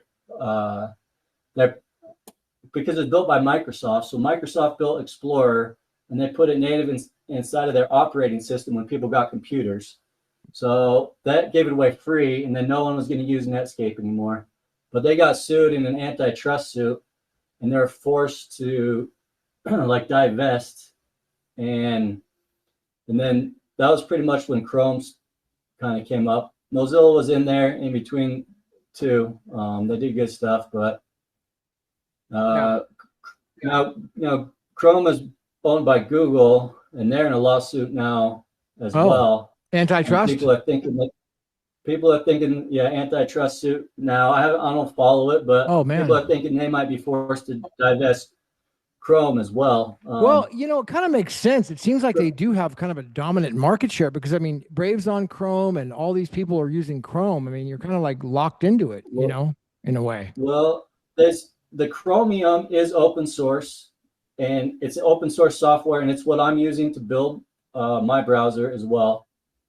And it's weird how browsers make money because you still think they're free, but Google, it all changed with the search. So one of the next big things was actually the search engine, and because everything in the beginning of the internet was like hyperlinks. How did you find stuff? How did you find sites you wanted to go to? It was like hyperlinks. You had to know the URL, and then once the search engine came out, but it was free. How do you monetize that? They sell, top spaces, and they sell your searches and that type of thing. So that's how these free browsers make money, and they make hundreds of millions. They have hundreds of millions of users. They make, a few dollars, $10, $20 selling your data throughout the year, but they have hundreds of millions of users. So if you have a browser, and even like Firefox now, they make money because they get paid by Google to have their search as the native inside of there. And right now, there's only 2 free ones right now. When you do get my browser comes out next week, you'll have the search options in there. There'll only be 2. It'll be DuckDuckGo or Google. I think I'll probably have Google as a default. People are used to it, and they will still be selling, the top of the list type of stuff. Nice. But they maintain Chromium. They just got off Perplexity. They offered I think 34.5 billion. Who offered who this. what? Perplexity, right? Shout out Ryan Wald. He Google to buy Chrome, but they don't. I think they want Chrome because they want all their users. And if you look at Perplexity's comment browser, all of the AI, Perplexity, OpenAI, they're trying to build their own browser now. So maybe I should, what do you think? They've got an issue right now, a legal problem that I found. So what are your thoughts? I'm a user right now, Perplexity Pro, and I've been on there for a long time. So what are your thoughts? There's so many AIs. Who's the guy? What's his name? Wold, you said? Yeah, Ryan Wold. You know who he is. He's a BSVer. He's the one who sent me the article. Ryan Wold. Yeah. Does he have something to do with Perplexity? No. He just sent me the article because he knows I'm building a browser. I know Ryan. Yeah, he's from the Bay Area, of course. Yeah. Yeah. I don't know why you guys don't have a meetup out there. There's so many of you. Why don't we do not Ryan X Charles? It's Ryan Wold, the one that I said yesterday we need to highlight because he's building so much cool stuff. Is that him? I know Ryan. He's the man. Let's do a meetup. Done. I'm doing a meetup. Done. Game Tight's on here. I'll do a meetup. Let's set it up. Game Tight is the other one. Yeah, Ryan. Okay, done. I'll do a meetup. I'm not talking about being about it and doing it. So why don't we do it next Saturday or the Saturday after? I don't know. I can do it on a regular basis. I've got a freaking amazing space for something like that now. If we really want to do it, but we can just do it in a public space as well. There's plenty of places in Berkeley or SF. Berkeley seems to be cool. I don't know. It would be great to have a little space like that and do it. I think it's a good idea. I'll do it. Yeah, there's probably more Bay Area people, BSVers, than you know of when you reach out. Oh yeah. One of my favorite ones that I wish hadn't. One of my favorite apps that went away when Money Button went away was City on Chain. I thought that was a cool idea, and then the owners of the cities and the way they communicate. If anybody remembers that, we need to bring that back now that. But I think that was another casualty in Money Button going away. Anyway, I'll finish up what I was saying too. Ryan sent me that article that Perplexity offered Google 34.5 billion for Chromium. Or for Chrome, and they pledged to the open source community that they would spend so many tens or hundreds of millions each year just to maintain source Chromium code. But I think what they really wanted is just that market share, and they even want to push their AI, because all of the AI companies right now see the same thing I do with Bitcoin. The wallets need to be natively in the browser because that's how people interface with the internet. Is through the browser, and they don't want to move from the search engine to the answer engine, and they want their AIs. And if they could get that, I don't know, I'm speculating now, but I think they really want that offer because they want the hundreds of millions of people who already use Chrome, and they would probably just start shifting their AI into being the answer engine, the search engine, and they'd start selling data that way and stuff. But yeah, I think the next browser wars are going to start too, but really these AIs need to be anchored with, a blockchain, and the blockchain needs to be in one that can scale and can handle it and can prove ownership of things, and not do these injects for these AIs. And the answer to that is a scalable, efficient blockchain, which is BSV. Now that Terra node's out, it can handle that. and we need to give the users a good seamless experience, and it has to have security, and that's why we need to take the time. There's my pitch. Okay, you're right. It's got to be. See, it has to be a seamless experience for the user. One click, he goes on there. You can't think about, oh, it's got to be perfect. It's got to be secure. There's always plenty of room for that. But the user, the boomer guy who gets on there, he needs to be able to get on it, and it works. When we have that, we're going to get a massive adoption. Right now, we don't have that yet, but it's going to get there. It's getting there. I think that one of the points that Babbage made, which was really well taken, which was the people just think they've got time, And I think I'm going to go back to Babbage's thing here. It was here we go. It says Babbage wrote this. He says the mistake that people are making is they think that they have time. That's the problem. He says the problem you have is thinking that you have time. That's the issue. We got to do it now. Take massive action now. We're waiting too long. We got to do it now and get it done. So I think if it's a funding issue, I have options on that. Thursday, I have a super important dinner. In my opinion, it's important, but it's going to be out here in Mountain View with a guy who I can't talk about, but he's an insider. This is going to be related to the movie, the film stuff, and all this, more the hype and the marketing side of this whole thing, not the protocol side or the tech side, but the movie side, which is going to be big, man. We got this big, giant movie coming out, dude. It's so big, man. I'm going to be getting basically all the insights on that on Thursday, and I probably won't be able to share a lot of it. I'm under NDA on some stuff, but share what I can. I'm not going to break an NDA and breach trust, just because, So, but I will say there's a lot of freaking exciting things, dude, happening. I'm down with the meetup idea. I need an assistant to help me do that. I will be there Saturday. I'll go down to this place in Berkeley right now, as a matter of fact, and I'll go check it out because there's a great place right by the university I had a meetup there last week ago or so. It was just off with a couple of Bitcoin guys, and I just did it on the fly. It was actually after that event in Berkeley. I'll go down there and ask them how that works for a meetup, if I could just do it randomly or not, and I'll check it out. And then we could just post it. I think you do it on a website like meetup.com or something. There's a website for that. I need to have that. And we could have 100 people go. It'd be great, dude. That'd be make a lot of sense. And then do it as an event, Even if it's just 10, I guess to start, but we need to get to 100 pretty fast. We need to make it huge. 1,000. Archie, any closing thoughts?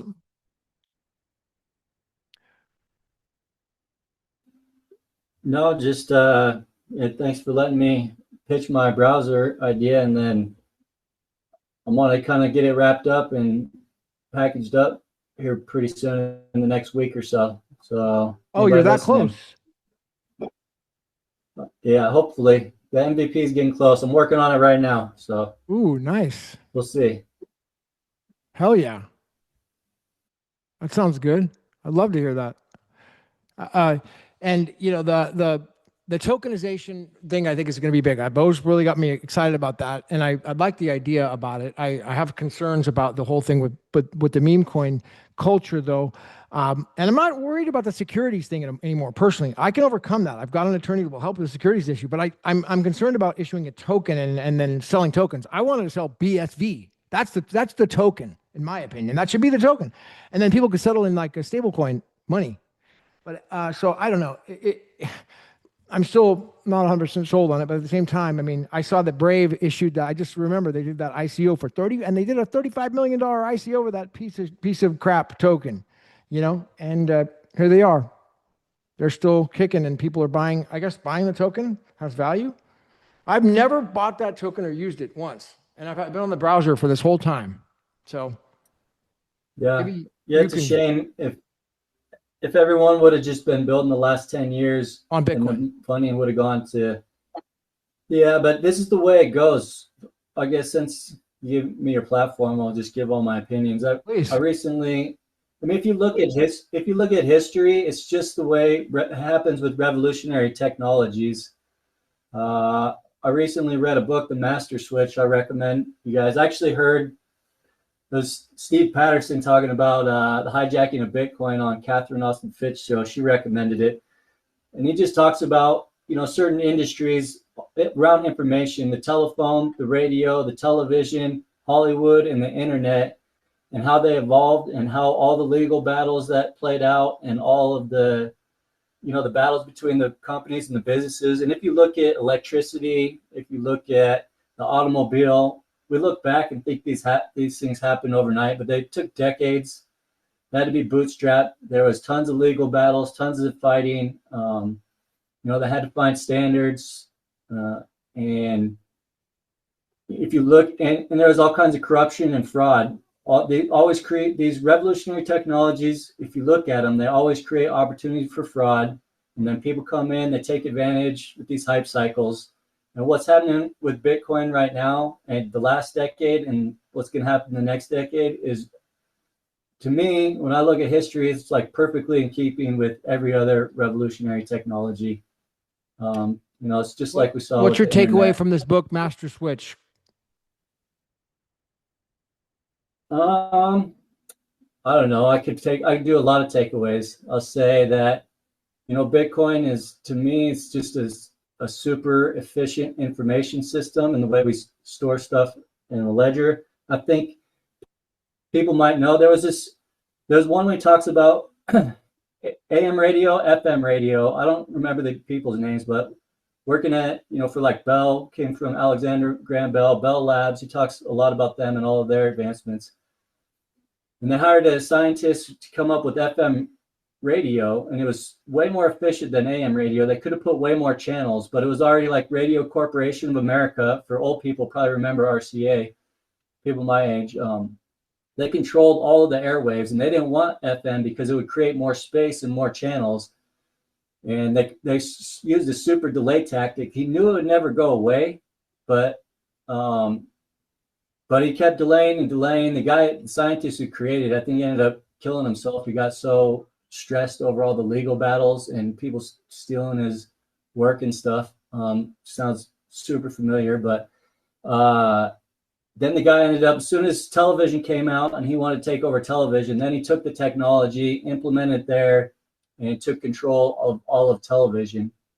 I looked at it like, hey, these people who hijack Bitcoin, I don't even know if they want to kill it, or if they might actually just be using delay tactics. This is me having fun speculating. They might know there's no stopping it, but they want to delay it until they can position themselves to best take advantage of it. What about the way that guy did? The master switch was like, the story you're taking was AM to FM is one of the stories. That's one of the takeaways, it sounds like, from the book, right? The master switch? I just made that up because it's fun. Oh, okay. Yeah, I just made that one up. Well, what's the master switch? What's the book? It's by Tim Wu. He talks about like the telephone. It starts in like the late 1800s, the invention of the telephone, the telegraph system. The telegraph system is just like Bitcoin. It became the most efficient way to send money, to communicate.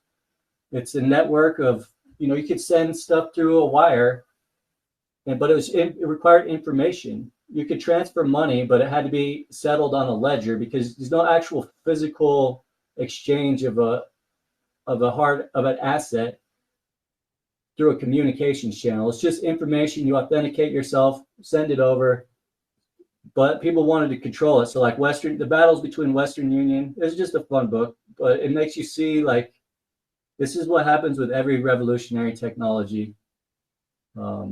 The whole thing with the AM and how that guy did it, that's just a fun story. I don't know what the hijackers of Bitcoin intentions truly are, but could be all kinds of things. Yeah. Delay is definitely part of it, but I think it's inevitable right now. We've got this big movie's coming out, man, and it's going to be massive. So I'm going to get more information on that coming up on Thursday. And, the marketing side is where I like being a part of that. I like being on the front lines and put myself out there. So that's my fun, that I can add value to this thing and we can make it work. So let's make it huge, and all these people creating all this FUD. I think, they want to, next time, if they want to be taken serious, then they need to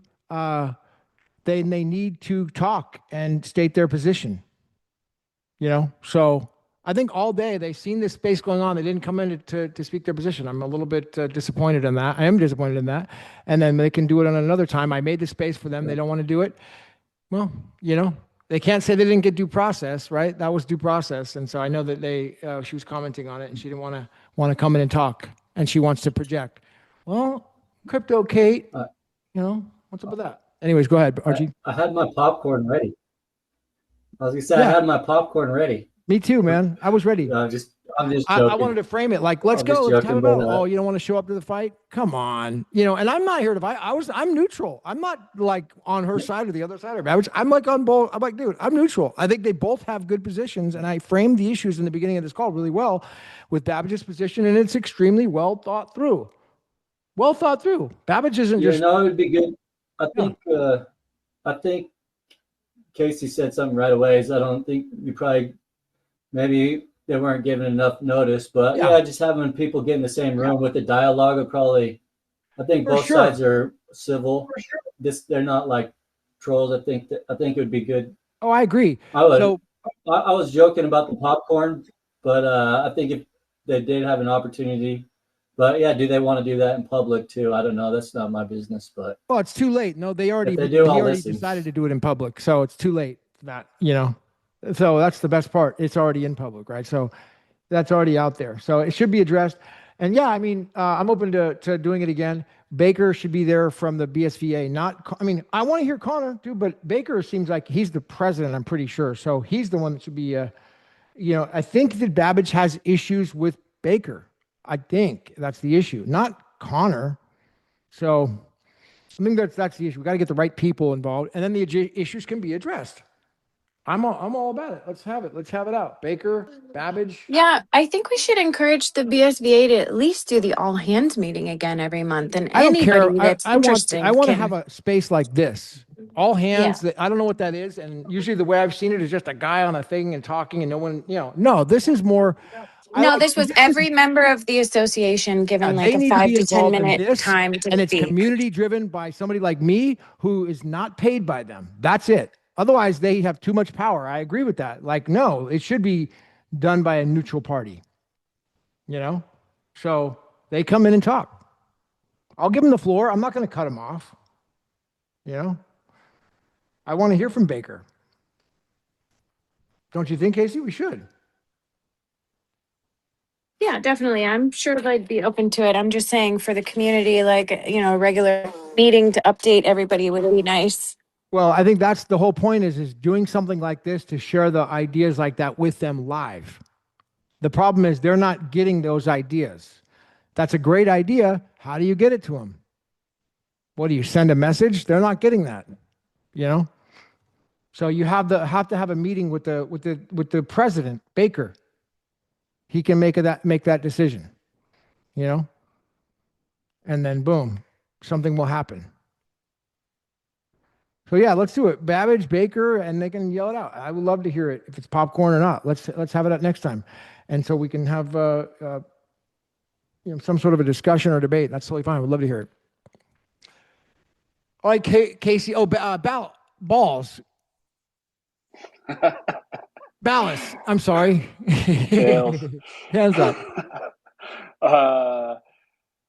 So I observed something in this drama which I'd like to get Casey your opinion Please. on. And Finally, and somebody's. Gavin, yours as I well. want to hear it. Nobody's been talking about the drama but me, so I want to hear it. Please go ahead.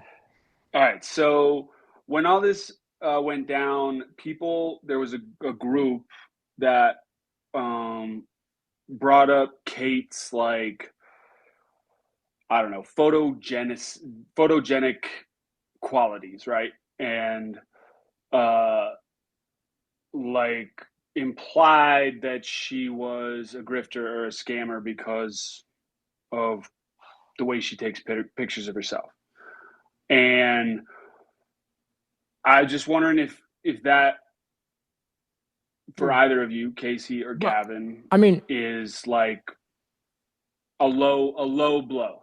Well, I have no room to talk, bro. I put myself with my shirt off all over the internet. Okay, so I'm really exactly. a bad person. That's why you would get it, Yeah. So I guess I'm that same guy. I'm in that same category. Yeah, I guess. So what? Casey?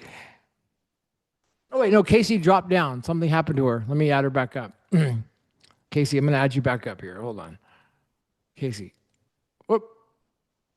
I think you're up. Maybe not. Oh, she left. She ran Oh for the no, no, hills. no. She's back. Hold on. Let me add her back up. She's Casey invite. Okay, now you're back up. I would love to hear what you have to say. Yeah, I mean, it. Oh, dude, your question is it? No, dude. I think on the marketing side, Kate's doing great on the photos. I encourage her to do that. I think she should do that. I think that's fantastic. You know, market something sexy. You know, I think it's fantastic. What's wrong with that? Yeah. Yeah. I mean, it's not illegal. It's not a crime. It's not. Sure, sure. What's wrong with It's that? not even What's wrong like. with being beautiful or in even acting? Dude, all about it, bro. Why not? Gets people's Yeah. attention. Guys Gets look the at that. people going. Yeah. What's Casey, that? what do you think? I mean, am I being too sensitive and feeling that Casey that the crowd that went after Kate for like basically being like an attractive woman Oh, I didn't was. see. So I didn't see that. But you're saying there was a group of people who trolled her and said, "Hey, you shouldn't post those pictures." Is that what was the argument on their side? Yeah, the general like comments were like she's a grifter, she's here for the wrong reasons, she's like scamming all of us, she's like using her, her photos as like thirst traps. Hmm. Hmm.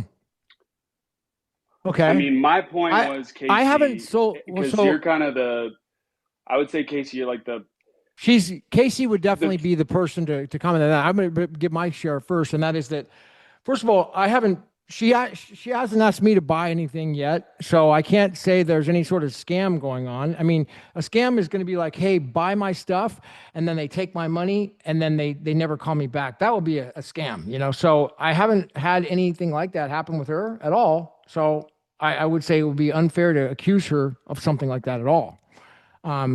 In any way, Casey. Bailey, I didn't really hear your question because Oh, when I it's left the Bailey. That's house, right. Bailey. yeah, it dropped my internet. So I had to drop down real quick and come back. He's But I think asking I if you would got the mind having photos. You and Kate would mind having pretty girl photos. It was what he was wondering if you could. doing some together. Yeah, photos together. He was That's wondering funny. if you would. I have getting a never, calendar going. Girls of I've Yeah, been BSV. calendar. Hey, I think that would be really fun, but I have Yeah. been adamant about trying to survive on planet Earth without taking my clothes off in any way, shape, or form and using my body to make But money. So I'm not I'm all your trying really hard clothes. to do that, but the thing is like I think Kate's killing it. I don't necessarily agree with everything she says all the time, so I'm not like supporting that, but she's a perfect example of how a creator can come over here to BSB and start making plenty of money. I mean, she's earned $50, $60 on some like just per picture on Lament. Like she's, putting, more private photos behind a paywall. Like if a woman wants to do that to support herself, go for it. Encourage that. But, as long as it's done tastefully, I think there's a lot of other blockchains, especially BTC, that there's a lot of women dancing around and using sex appeal to, bring people in. So Yeah, we I need think more of we that. need that. I'm just not really the girl to do it. I'm kind of shy, to be honest. So I'm not like that. But I mean, if I had some sexy boudoir photos or something, I'd probably throw them behind a paywall on Lament, and whoever wants to buy them, fine. I just haven't gone there yet. So, but I am impressed with Kate's, proving that that works so much. And there's like barely anybody on Lament already, and she's already making plenty of BSV, earning it, not even having to buy it. So, I mean, I'm all for that. I support her there for sure. I just, not my jam. Yeah, one of the things also I wanted your opinion on, Casey, was like when everyone went after Kate for like salacious pictures or whatever, salacious motives that she's trying to scam us all and thirst trap us all. I really felt like sort of a lack of women in BSV, and I wanted to put that question to you specifically. That like I don't know, Gavin. I don't know if you get hate for your thirst trap pictures. I don't know if people All the drive by time. and say like, "Oh, you're a Jealous. slut" or whatever. Jealous.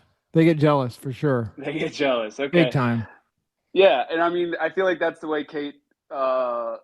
Like she wouldn't do it if she was self conscious about it. Same way as you. Um, but it does seem to me like you know, Casey, when we went to ETH Denver here, you were about to come and you didn't. But like one of the things is like they have a very professional vibe at ETH Denver. Like there are women there who like look out for other women, and it's really nice to be able to have like conversations with women and have them talk about crypto and uh, like even though ETH doesn't make any sense, it's like they're still, you know, intellectuals. They're still, you know, uh, participating in businesses, even running businesses. There are all, I met a girl who all of her partners were female. And it was just really refreshing to like be in an environment where everyone was supporting each other. And some of these women at the ETH Denver conference were like nice to look at. I'm not going to say they were like, I don't know, like porn Hags. stars. Yeah, no, but I mean hags either. There was, I guess, there were some hags there, but there were like, you know, there were panels with all women on them, and like, I mean, I don't know, it didn't have the same like, I don't know, it didn't have any sort of pornographic like vibes, but they were there, and so I wonder what you feel as a woman in BSV, whether like there's a it's really none of my business, but I wish there were more women in BSV. I wish there. Dude, absolutely. Me too. There are actually, to be honest, and there's some super major goddesses and babes in the background that are not, you know, out in the public and not willing to do that, you know, because of the yeah, just whatever. But yeah, there are, and we should have more meetups like that to get them more. Yeah, How so many would I you was say there are, Gavin? Casey, because I said there are like there are 6 women in BSV that I can name, and they're like their work. Right. I'm wondering how many you think there are. How many Oh, I don't really? know, but I mean, I know there are I know of more that you don't know that are not online. They're not on the internet, you know, so you wouldn't know them. But Right. um, they are so I private. am pretty disappointed at the female presence in BSV. I mean, there's a lot of amazing women here, but we're just not highlighting them. So I actually just had BSV Godfather make me a podcast intro, and that was one of the things that I want to do is like revive the Women of BSV interviews. I know that, you know, when Diddy kind of stepped away, the whole channel got passed to Robin DeLisser, and she is like not speaking to me for some reason and won't, I don't know. I've tried to reach out to like, you know, revive it all, and it's just very uncomfortable trying to communicate with any of them. So there is a few. I know Bridget is amazing, and Ray, and you know, Mel. She's still around. She's just kind of quiet. I want to get her back in the scene and share some of her ideas and things. So I am planning on trying to revive that soon with the Be the Broadcast channel. You should. Cool. Yeah, I mean, when these kind of things happen and everyone takes out their knives, and I'm as guilty as anybody else, you know, I'm quick to the trigger, but like it really is revealing to me what people go after in other people at these times. And like with Kate, if they're going after her for being a woman, an attractive woman, and like implying that that just means that Good. like women who are photogenic are somehow like sex workers or like some kind of Dude, that's sinful yeah. participation, it's like Well, that is what's that's just not true. that would be like projecting. Okay, first of all, that's outside of the scope of the issues. All right, the issues are not what is a pretty girl wearing with her clothes or what type of stuff is she wearing. That is not our issues. Our issues are framed by Babbage and by Connor. Okay, Right. and so Yeah, anyone who's going in different directions are projecting. You know, that's exactly. just not issues, Yeah, and non-issues. Gavin, I want to give you props for like you create these spaces and you're civil. You're not boring, but you're civil. You hear people out, and I really think that's like a quality that Kate brings to the table and other women bring to the table of like it's really kind of a lost art in the world of business and like high alpha pursuits, but like hearing people and understanding people and I hate to be sexist, but I think women are often better at that. I mean, it They kind of are. feels like BSV is a male space where we're always just, chimping out and like trying to be the alpha. And it really helps, I think, to have some feminine presence For sure. around to like chill everybody out. So, Balance. yeah, exactly. So that's I hope that mothers are welcome. I hope children are welcome in BSV, because if BSV is not for the children, who is it for, right? Yeah. So thanks for having me up. Yeah, agreed. And Yeah, well said. And anytime that people are going to project other issues, I would say that just limits their credibility. I wasn't aware of who did that to Kate, but I would say that is a non-issue. That's a personal attack. They always do that to me, but I got to say that Kate did the same thing. I don't know if it was to me or somebody else. She said that I was in a cult. Maybe I am, but I mean, that again is not an issue. We're talking about a very specific debate here that Babbage brought up and that the BSV Association brought up on some specific issues, not about a cult and all these. Gavin, I got to ask you, what do you think the source of the bad blood is? Because like Ty's objection goes back to Jack Lew and goes back to the San Francisco conference, which you were at, right, and Shawway was at, and right, got really intense. yeah. And I wonder what the source of it is, because every time this happens, well, here's like, one thing. everyone gets real Babbage, heated real quick. Thinks I was responsible for what happened in San Francisco. Now, I've already addressed that with them. Who, Jack and Lew or Ty? Oh, he wrote that in an email, and I went and addressed to him. I went to the hackathon. I was a judge, and I was like, look, I believe he understands I wasn't responsible for that, but I think he blames me, so it could be rooted in that he thought that I caused Jack Lew and those degens to do all that, and I didn't do. But either way, it happened, and I got the blame. So for whatever reason, that's fine. I think that's no, but it precedes the San Francisco. I mean, I think it just boiled over at San Francisco. right. My understanding is that Jack Lew went at these guys, the BSVA guys, at the San Francisco conference. Is that, yeah, okay. So like, whatever this is, I don't know whether it's just like a curse on BSV, but it's interesting that Ty brought it up. Well, what Ty's specific smart enough point? that he I'm wouldn't glad just you bring this up, because I wanted to hear more specifics. I read through the stuff that Babbage has done. I've got it kind of framed here, and it seems to be like a cultural shift. That's the issue. Let's get away from the old ideology of the Craig Wright. Let's get away from suing people. Let's get back on exchanges, and let's get our price market cap up. These are all ideas, but I couldn't quite narrow in on, other than the grants. He pointed out that he wanted grants for the community. Other than that, which is a request and an ask, and I think it's a great idea, other than that one ask that he made, I didn't see a specific one. Did you?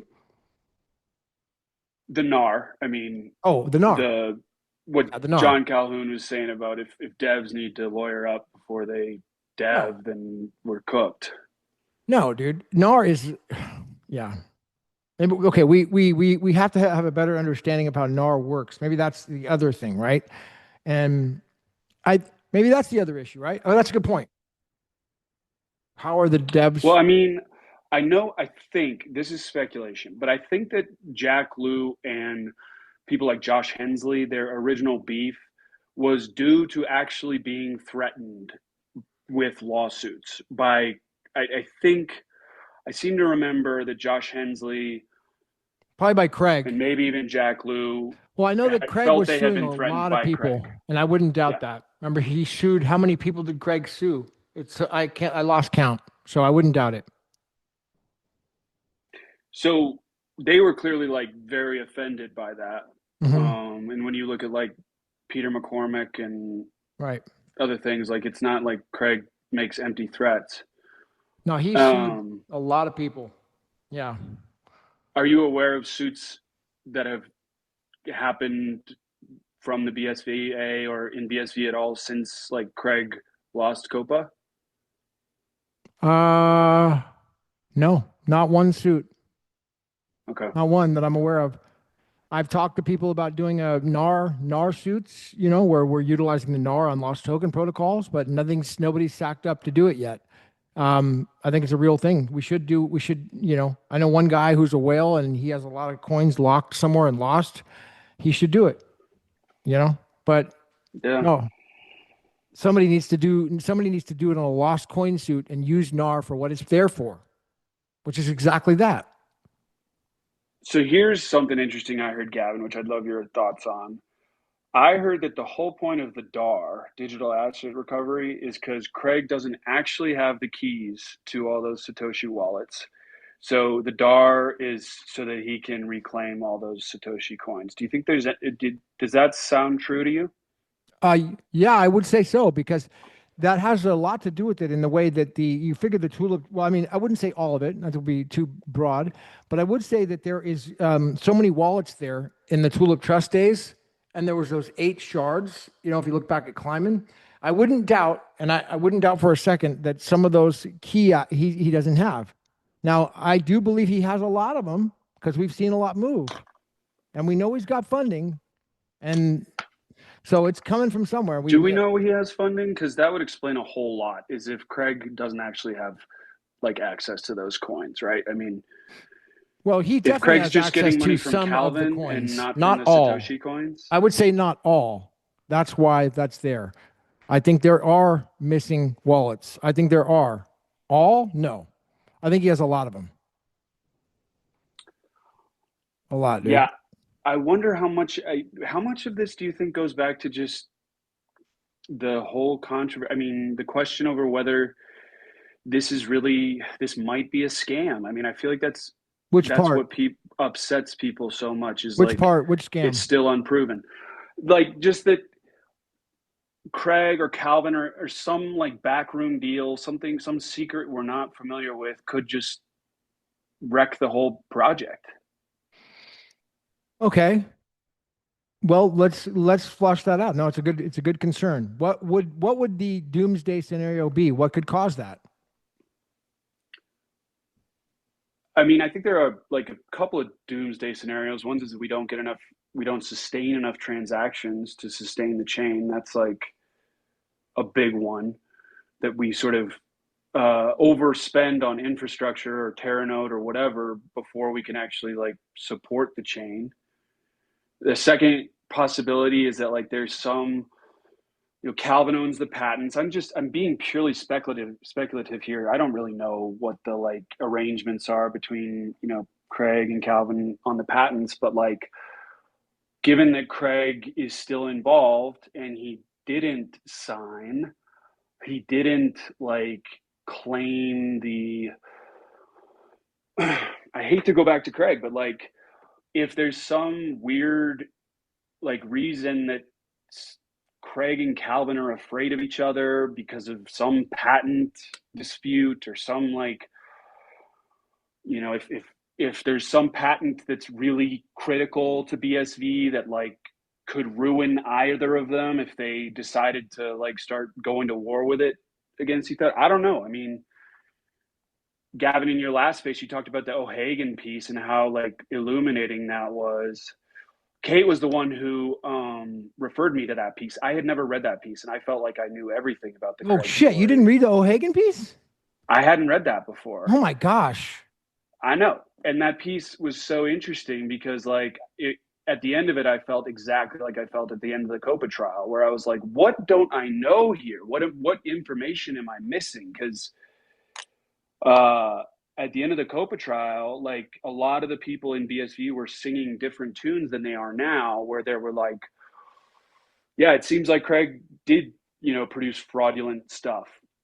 Well, and here's the thing, the fraudulent stuff, and I got to defend Craig on this because again, and I'm honestly, I report on that trial every day. I have personal knowledge, and I did it neutrally, but the reason that was, first of all, it wasn't found for fraud. Second of all, the reason that was found is because he didn't rebut the Madden and the Rosenthal report with expert witnesses because of Edgar Hansen running the case. So you can accuse Craig of running terrible management of his own lawsuit. He should never have let Edgar Hansen pick those expert witnesses to rebut Madden and Rosenthal. Never. That would be a fair accusation. That was poor management of his case. Fraud?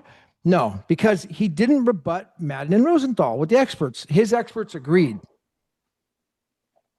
So therefore, Miller had cool. nothing to And I'm not blaming Craig. I'm not saying that he's an idiot or like yeah.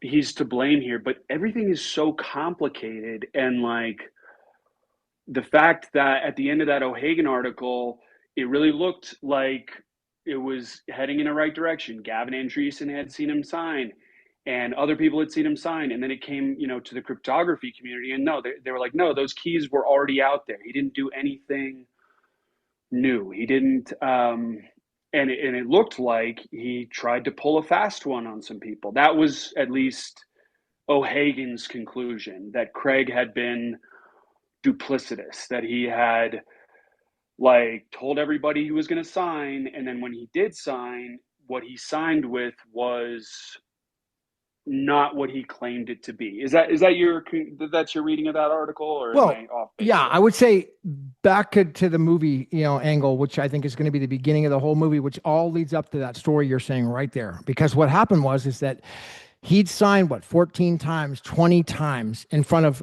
countless witnesses, okay, in private. And Countless? Then the big I thought signing the in only real signature was in front of Gavin Andreessen, the one that was pure. Well, like you couldn't... I mean, I know personally 5 witnesses that have seen him sign. So that, is one that you know of. Okay. So now here's the thing. He'd gone through that many times.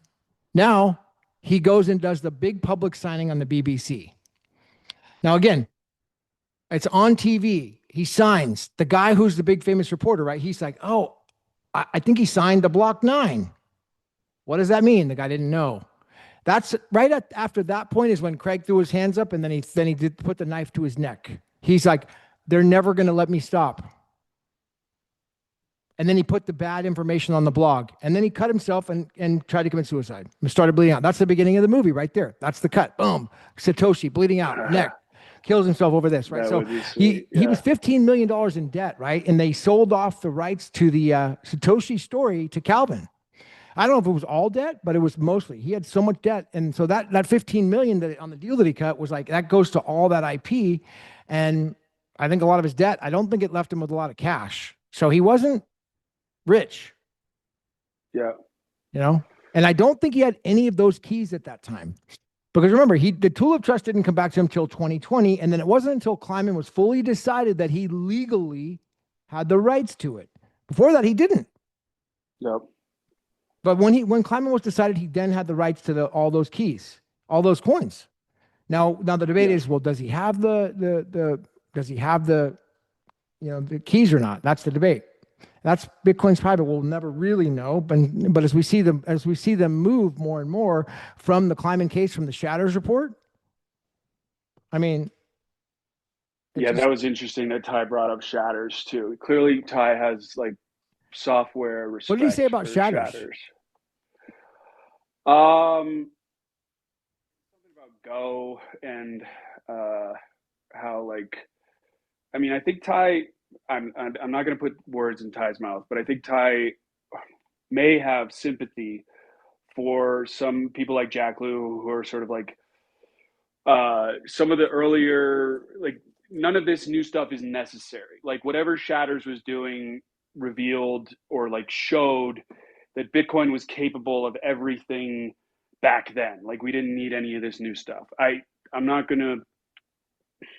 no developer knowledge, so don't take my word for it. I'm just saying that it seems like there are devs in the space who are like, Paranode was never necessary. None of this is I think that's Jack Lew's fundamental opinion, is that the NAR, the DAR, the BSVA are all, they were never necessary. And I have no idea if that's true or not. I do know that if they're not necessary, then are they, I guess is the question, are they in the way or are they just irrelevant to those people? I don't know. I mean, something stinks to me. Something stinks at the very highest levels. Right. No, I agree. I would agree with you on that. And I'm going to try to bring to light, that in a public space. Okay. And I would agree with you on that. but it's not Connor. Yeah, you know, it's not I was just gonna Siggy. say. Oh, sorry. It's not Connor. It's not Siggy. It's not Degan. It's not Brendan. I'll tell you that right now. Those guys are freaking heroes. You know, Cool. so Yeah, I have never had any experience with those guys beyond seeing that they seem to be totally sincere, yeah, totally upstanding people. I got they're nothing bad amazing. to say about them. Yeah. But I would say yes, there are potential concerns that we could address publicly. I agree. Maybe your concern of that is right, and it doesn't hurt to ask questions and have a space and talk about it publicly. Because people say stuff all the time that they like. You said it in your last space that you had like an NDA going, and I think you were joking. But no, I wasn't joking. I do have an NDA. Wow. But it's So there nothing are to do things with you can't say. But that has to do with commercial stuff that people are doing that is not necessarily BSV association related in any way. Okay? Not necessarily. Right. Not Was directly. that a diplomatic answer? When you were saying that the first scene of the Craig movie should be the suicide, it made me think of that scene in The Shining when they're showing the two elevators and the blood starts coming from the ceilings. Yeah. Dude, it should. You're already thinking in cinematic terms. I like it. Absolutely. The whole scene, the opening scene is taking his knife to the neck, and the signing, because that's a big public thing. It's a humiliation ritual. The signing. That should be the name of the movie. What was it? Shining? The signing. Yeah. Yeah.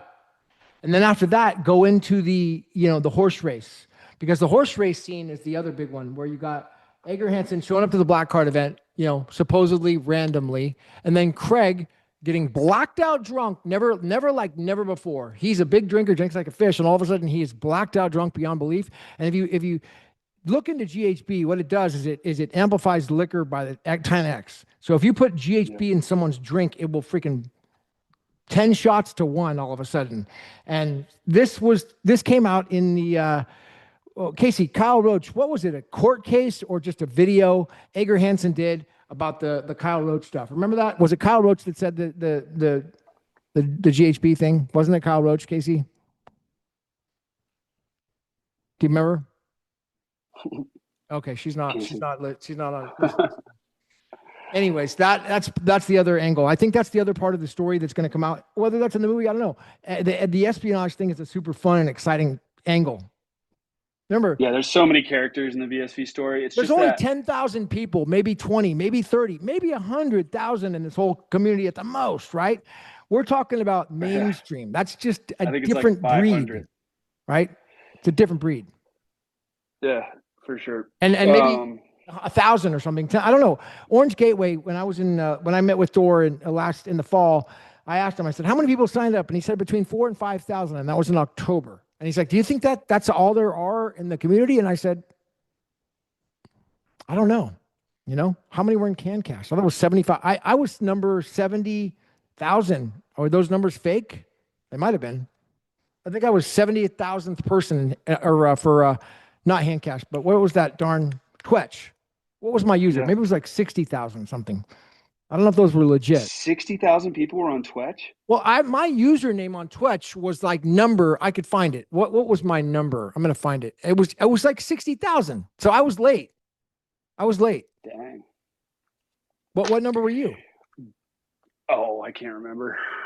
I was user 1209. Let me find out. Twitch. Wasn't it called Twitch? Why am I not finding it? Twitch. I don't know. Yeah, I don't have my Twitch wallet anymore. I can't find it either. I guess I don't even have it. At least I have it somewhere. It's written down somewhere. It's not on my regular thing. So that means that, but I remember it was like, I was like 60,000. So I feel was like way those late. guys know something. Non-dual Randy and Josh Petty? whoever the other guy was. What's his Petty? Twitter? Yeah, what's his Twitter though? What's his like? Josh Petty is Elon Moist. Oh, Elon Moist. Yeah, I feel like they know something. Don't They you do. think? Yeah, they Which do. hasn't come out, maybe, because they shut down Twitch fast. Like they got out of the game. I mean, fast. Randy's straight business, all numbers. He only cares about money, and I respect that. He's by the book and that's it. And he tells you about it the same way. Josh Petty's more principle related, so he's more about the protocol you know, and it's good to know. Like, I have no problem with somebody who's just purely only about money for themselves and that's it. And that's okay. You just got to know who they are. Right. Yeah. Do you think that like Jack Lew and Randy and Josh Petty and Josh Hensley got as angry, or do you think they would have gotten as angry as they did, seeing what you saw at San Francisco, just because BSV was not succeeding? Do you think that their anger was purely due to that, or do you think that they were angry because of some like concrete betrayal, some like whether it was Craig threatening them legally or so that we don't know about. Did Craig threaten those guys and to threaten to sue them? I think Josh Hensley. Yeah, I think Craig. I don't.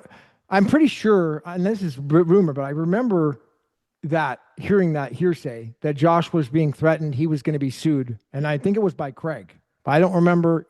Yeah, it was. I remember. Yeah, that's my memory too. Because he made some bad video about Craig bashing him, and then I think he must have gotten a letter from one of Craig's attorneys. And and then that's when he left. He's like, I'm done.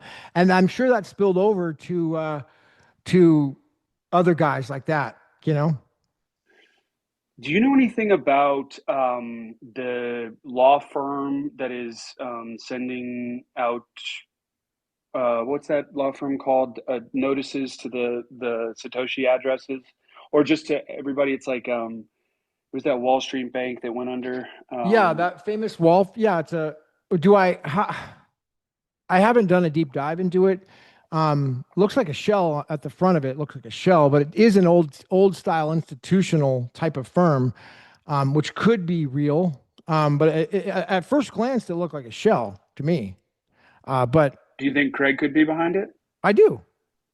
Yeah. Yeah. It's that kind of shit, man. I don't know.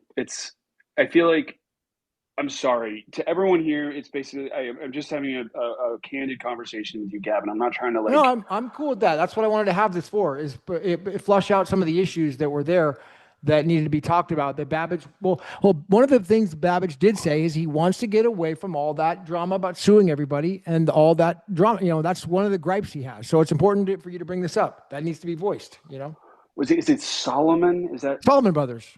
Yeah. Yep. Solomon Brothers. So yeah, I mean, I have my gripe has always been like, if we're doing the Byzantine generals, you know, if we're sieging something, then we need a general. If we're sieging the current financial system, if we're sieging the Web 2.0, if we're sieging something, if we're, what's our direction? I really feel like that's the biggest thing I support with Tai, is like Tai has been, in my opinion, one of the more sincere general operators. He tries to operate in good faith. Same with Zach Wiener, the way he used to be. Same with you. Same with a lot of people. They're doing their best. But like,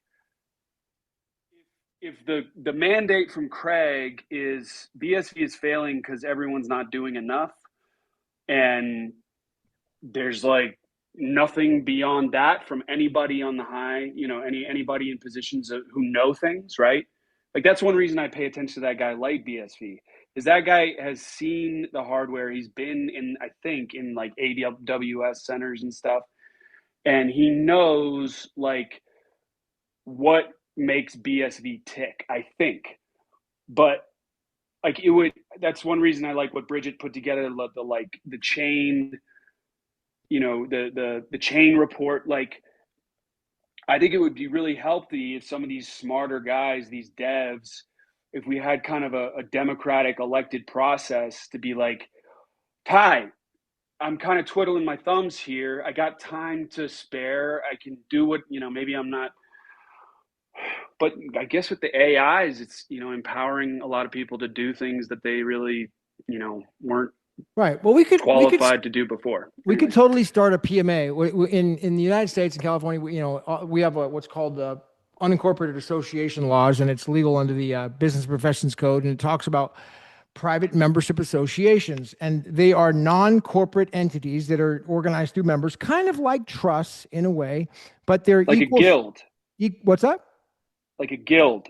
Like a guild. Think of it like okay, here's the story. When I went to college, I rushed Delta Chi, and I wasn't legacy Delta Chi, but my grew up with a guy who was SAE. So I was like, you got to rush. I hear this every day, right? So I go to school and I'm like, okay, I'm going to rush. I'm fine. I'm going to rush tonight. And then the fraternity I was going to rush SAE got shut down. So I rushed Delta Chi instead. And they were amazing. Didn't know anything how it worked, but I got in, and it was a PMA. It was a private membership association is how it operated. We had a board, we had a president, we had a secretary, we had a sergeant at arms. We had a guy who ran, treasurer. We had all these specific. We had social chair. We had rush chair. We had all these chairs and committees, and it was only like between 60 and 90 of us. And then there were the pledges who were just like the new guys that come in every semester that were new. And it was really well run, dude. For a bunch of drunk fraternity guys, it was incredibly well run. Amazing. And we could totally do that. It was not for profit. It was accountability. And if you cheated, then you got your ass kicked. Nobody would cheat because they'd literally get their ass kicked. That's the truth. I like that. You know, I mean, just guys, that's how it works. You know, if you cheat, you're going to get your ass kicked and you're going to get beat up by the other guys. I mean, it would never happen. Okay. First of all, it never did happen. That's why that never went down. But, we just had accountability through each other, you know, the old fashioned way, you know? I like that structure, because a part of all this that is nobody really talks about is in the section 8 of the white paper, I believe it is in SPV, Satoshi talks about the need, or the possibility of having like alert bells, like flagging malicious transactions so that, the miners could figure out who's a dishonest operator. There is so much distance from the alert flag to the courts in Switzerland that no one, it's just too much. It's like, well, I know all the legal structures and the procedures, and I've built a bunch of these before. I could totally build a PMA, not my company. It would be a PMA. I have a bunch now I've already built for other things, but we could do that. And then we have a voting board and all that stuff. It'd be cool, but the other thing is it has to make sense, and it has to be a vision, a purpose, and it has to somehow have revenue, because there's always activities, so there's always things that has to do. It can't just be there. Otherwise we just get into space and talk. If there's a vision behind it and a purpose, and however it's done, we could do it. And we'd have a group. I've thought about doing this and talked about it offline a bunch of times, where we have a insiders club, like this. We should do this. Is that what you're what you're talking about, basically, Bailey, or what are your thoughts? Yeah, for sure. And you've already demonstrated, like when you said that Tai thought that you were behind some nefarious business in San Francisco, like I had learned about that Shawe maybe, I won't go into it, but like there was the perception of bad behavior, let's say, right? Oh, yeah. Well, it was definitely, yeah. But you, in this, very conversation, you talked about how you put that to rest, how you cleared that up.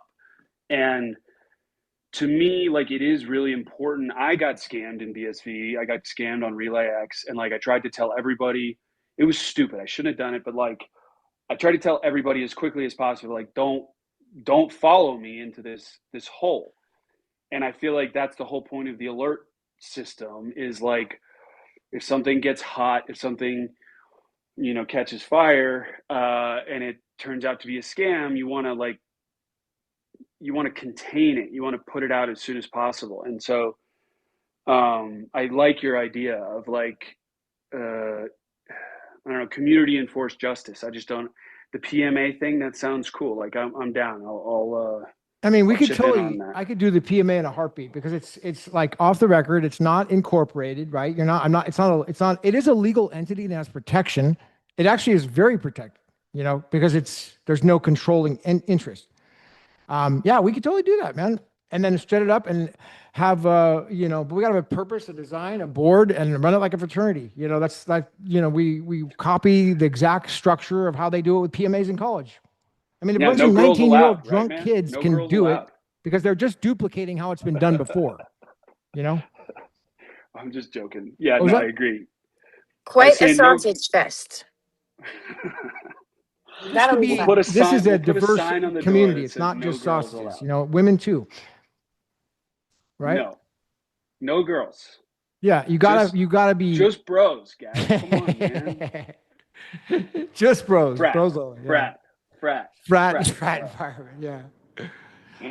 Oh, actually, I have a girl that is going to encourage me to do this very, very appreciate you, much. Gavin, for keeping the vibes solid, man, and keeping it copacetic. Because in past instances of this, everything kind of fell apart. So it's not falling apart in great part, in my opinion, due to you and Casey, and so I appreciate it. Thank you. Right. Thank you, and I appreciate that. I think it's actually well. I wanted to have this space was because I wanted to address the regulators, and we kind of got way off point and all this other stuff. But it's still important because the reason that Connor was concerned was he's meeting with Congress, he's meeting with the Senate, he's meeting with the committees on what's called the Clarity Act right now. He and Alexander Mann, that's his focus. He wants to make sure that BSV blocks or BSV is going to be incorporated into the Clarity Act and has a voice there. And so as they're coming back to look at things, we want to bring it back to that and show them legitimacy. So I think that was Connor's main concern on his side, saying that these concerns should be not dealt with until the Clarity Act's over with or passed and we get all this done, because a lot of regulators are looking at us, and if we're out here bumbling idiots, it's not going to look good, So I wanted to kind of get that on the record. Hopefully we did that in a way. I don't know. I should head down to Congress myself and talk to those people. But I think Connor and Alexander Mann are doing a good job. I'll send him an article and a write-up on this for sure. Yeah, I thought that part of Connor's response where he was like, we need to do more outreach. Like, why not Gavin for that? Why, I think that it would go a long way towards smoothing things over if they shared certain stuff with you and you brought it to the rest of us. It seems like they don't have time. It seems like they're working really hard and they don't have time for some of the nonsense that happens, in Twitter. So if you could handle it, I mean, crypto would Twitter, you be up for that? Well, I don't mind signing you up. Yeah, I don't mind doing this today. I mean, I don't mind doing that. Yeah, it's fine. There's going to be a purpose and a mechanism, and yeah, I'm not going to use my powers, without cause though. So I have to bite my tongue a lot of times. But I will say the good news is, what's your Handcash handle? Is it just Gavin? Yeah, my Handcash is at Gavin, I think, or Gavin Mehl. It's Gavin Mehl. Okay. Handcash Gavin Mehl. Yeah. The Thursday, I'm meeting a legend, and I'm not allowed to share who he is. Actually, he's not a legend to you guys, but he's an icon and a very important background guy in the space. So, and I'm going to get a lot of information, not really just in this space, but just overall, the movie and all the film stuff and the stuff that's going on the very high level. So I'm going to get a bunch of information and hopefully be able to kind of push things in the right direction, because I think that film is a big deal. It's a really big deal. What about you, Casey? Sorry, what's your Handcash? Mine's Be the Broadcast Works or Casey Hamilton. I have either. So thank you.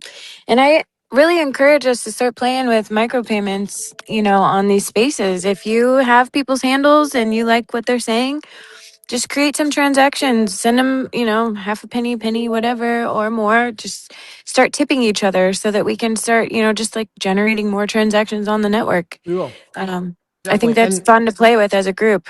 Definitely. That's a great idea. $1 million. $1 million. And I will say, yesterday on that space, when I looked at it earlier, 3,000 people were watching that space on there. Okay. So that was huge. I don't know how many people have watched. I have to look at all the numbers, but that was just on the X, not YouTube. I don't even know. That's huge for the movie. Huge. So the movie's going to get a lot of attention.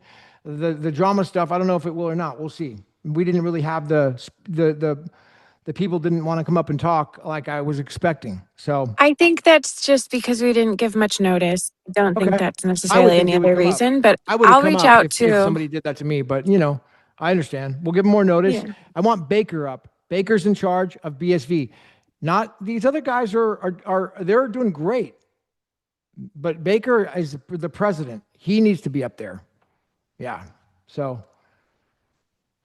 let's get him Word involved. to the streets, man. Word to the streets. Word to the streets. And I like the idea of the PMA. You know, it could